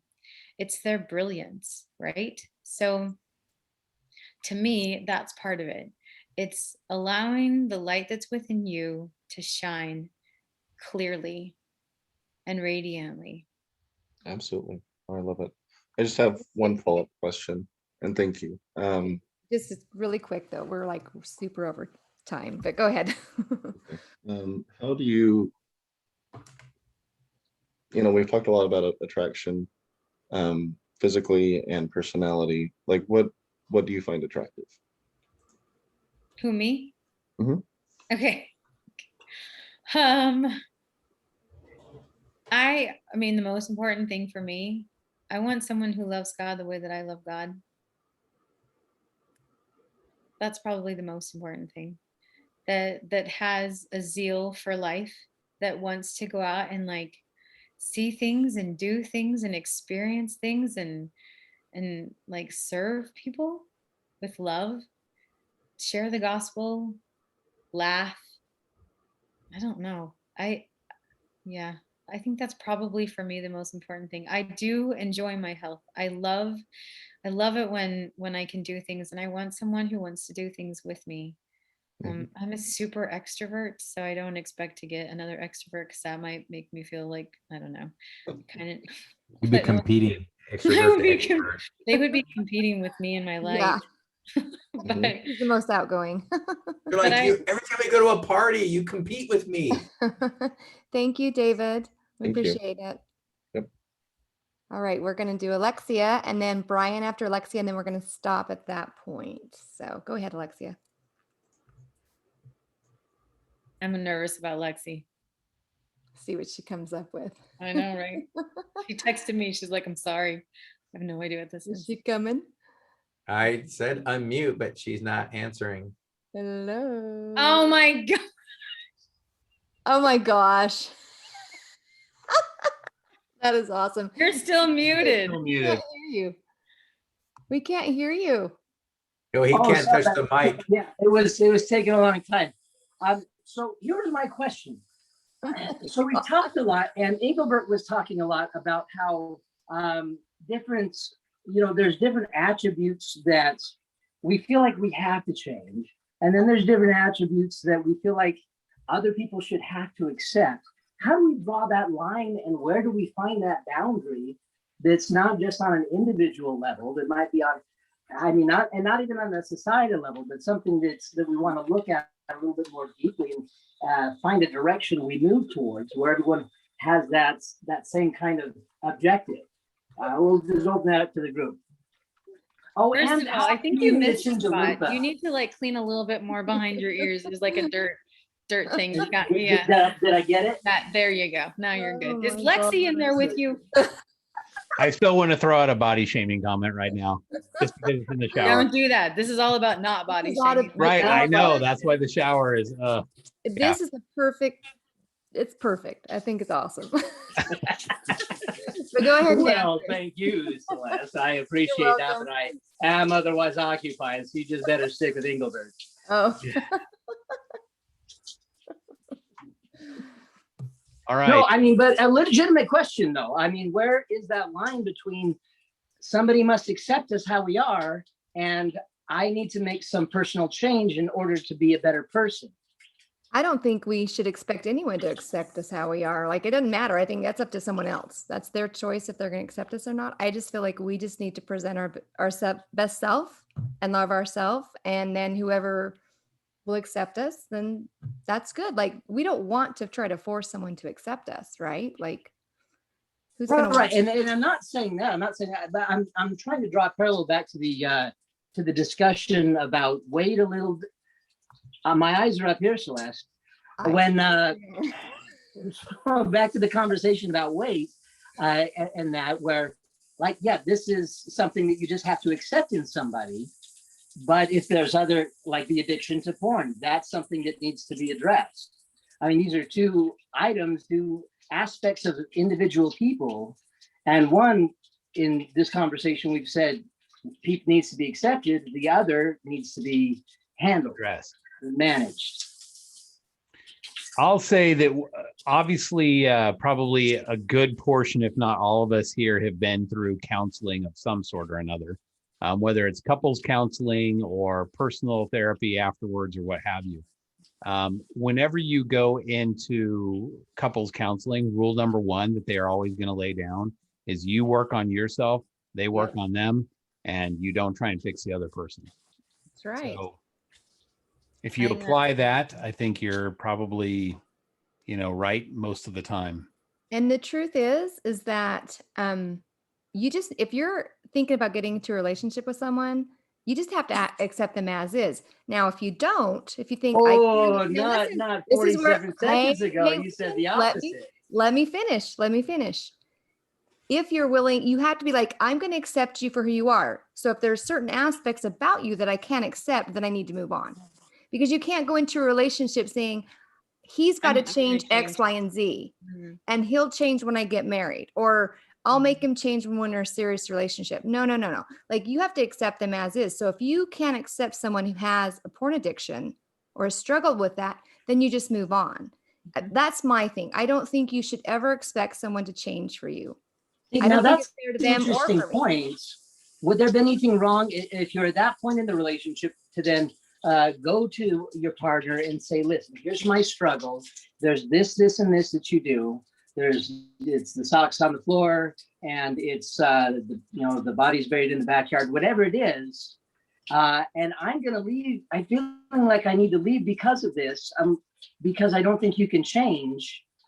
Would it be wrong to say for him to say then, I think I can't. I want to change. Help me change. Yeah, I think. And then he is changing for you to stick around. I mean, it kind of cuts both ways, right? No, because you just said, I want to change. Yeah, that's different. Yeah, exactly. Like the person says, I really want to change. Are you? Yes, but the reason they want to change is so the person doesn't leave. Then they're changing for the wrong reason. But if they're willing to change, if they're like, okay, yeah, I'll put my socks in the hamper. That's a big issue. I don't think, you know what I'm saying? Like, whatever the issue is, if they're willing to work on it and you're willing to work on whatever, I think it's totally fine.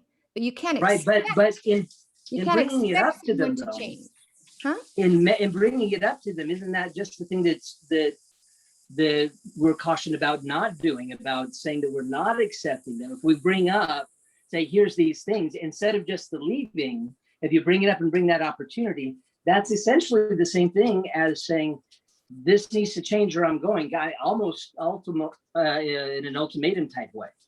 No, I don't think if you bring up something that can be changed, or that you're willing to say, hey, are you willing to like clean up your clothes a little better, whatever your issue is? I think that's something that you have to be able to take, or like accept whatever their answer is. I suppose if it's something so sort of the difference between a critique and a criticism, perhaps. Maybe you could kind of look at it that way. But I think that there are certain things, if you can't handle it, if hey, I'm like, for me, I probably could never be with someone who's had an affair. Like, that's just something that I would not go down that road again. And so if I find that out, I have the right to back out, and I think that's not fair to continue on and expect. I don't know. I guess there's not really much you can expect with that, but yeah. Anyway, okay, we're going to move on, Steve. Enjoy your shower. Oh, and please, Steve and Lexi, you guys need to make good choices. I think Lexi might have been filming on that one. I think she was too. All right, Brian, you're last. Come on up, buddy. Hello. I'm just going to be brief since we're running so far over. I got to know you a little bit, Lexi, in Polo Land, and I really respected you then, but getting to know you better, I admire you very much right now. And I really feel for you what you said about what your mission president told you, especially because I had a bishop tell me something that I interpreted as, I don't want you in my ward. And I went on my mission 21 months after I was baptized. I would have probably gone a lot sooner if it was not for that bishop.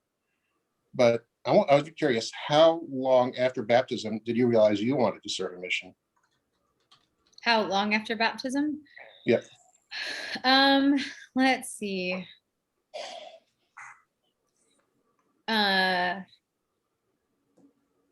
Within the year, I think. I went to get my patriarchal blessing within about 2 months of getting baptized, 3 months of getting baptized. And in my patriarchal blessing, it talked about like, you have a desire to serve and wonder upon wonders. It might actually happen. And so, yeah, so I just felt like, I don't know. I felt like this was what I was supposed to do. I found the church found me. It literally saved me from going down a really dark path of depression and stuff that I don't even really like to contemplate. And so I wanted to share that with other people. I wanted that opportunity. And it's not like it's something that ended with my mission. I don't know. I mean, now that I'm a ward missionary, I guess that's still my calling, but I feel very strongly in this message that God loves us, period. And that he wants us to be eternally happy, and not happy. Happiness is fleeting. He wants us to have joy. And I guess that kind of ties right back into what we're doing right now. In the dating process, or choosing not to date, or whatever, as we're working on ourselves, we find joy in that. And ultimately, there is like greater joy that is yet to come. And that just comes in living this journey with ourselves or with someone else. It doesn't matter, so long as we're walking right alongside God. Yeah. Great. A lot of the feelings you mentioned. All right. Well, thank you, Brian, for coming on. I appreciate it. Yes. Okay, we have run way over, but Lotus, you have a lot of fans, and this was always one of those topics where people have a lot to add. So I really appreciate you coming on and having it does take some courage to be able to talk about this topic. So thank you very much. I feel like we need to have you on again, though, because there is a lot of depth. We didn't even like scratch the surface on any of your adventures other than to briefly mention them. And you're a mover and a shaker. So yeah. Yes. I had so many things to share with you, like a trip into the Himalayas and going up to do it. There's so many things. Oh yeah, don't give it now because we're gonna have you back on. So okay, sounds good. I can do that. Yeah.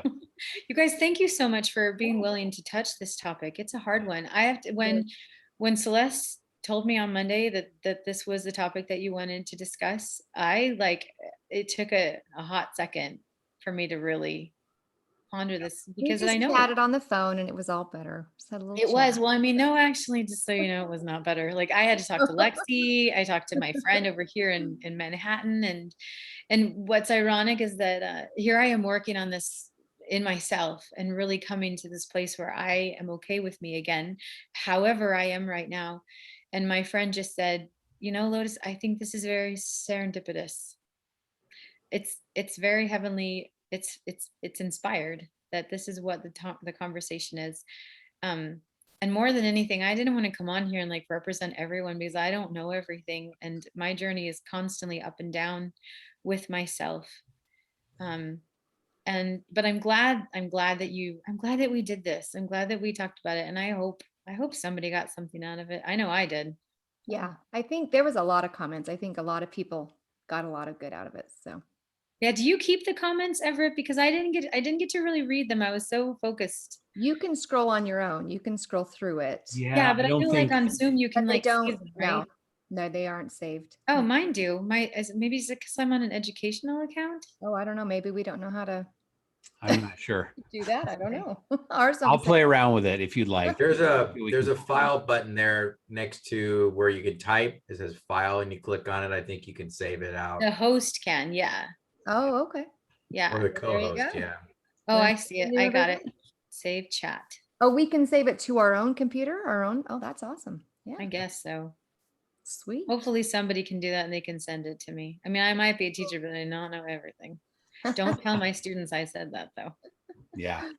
I make up words in Spanish all the time. They're like, what does this mean? I'm like, what is this word, Miss Hazlett? And I'm just like, I don't even know. I just make it up. And they believe me until they go home and say to their parents, that's not wise. That's not.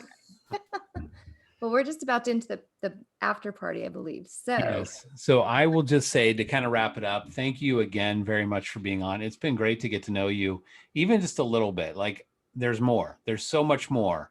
And we'll have to get into that again. We'll have to have you on again. Thanks, and maybe Everett. this time you come on and tell us what you want the topic to be. So you can be like, all right, guys, I feel strongly about this. This is what we're going to talk about. We'll just blast it out there. Well, I did feel strongly about this. So this was actually perfect, but I am an onion, Everett. I got layers. oh yeah, you got lots of layers there. I hear you, donkey. We just start pulling those layers back. I saw Shrek too. So for those who've joined us for the first time, please give us a like on Facebook, subscribe to our YouTube channel, help us grow the podcast. We really appreciate you logging in. And having said that, I am going to go ahead and take us off live on Facebook. This is the after party where everybody gets an opportunity to turn on their cameras and just kind of, we stop the recording.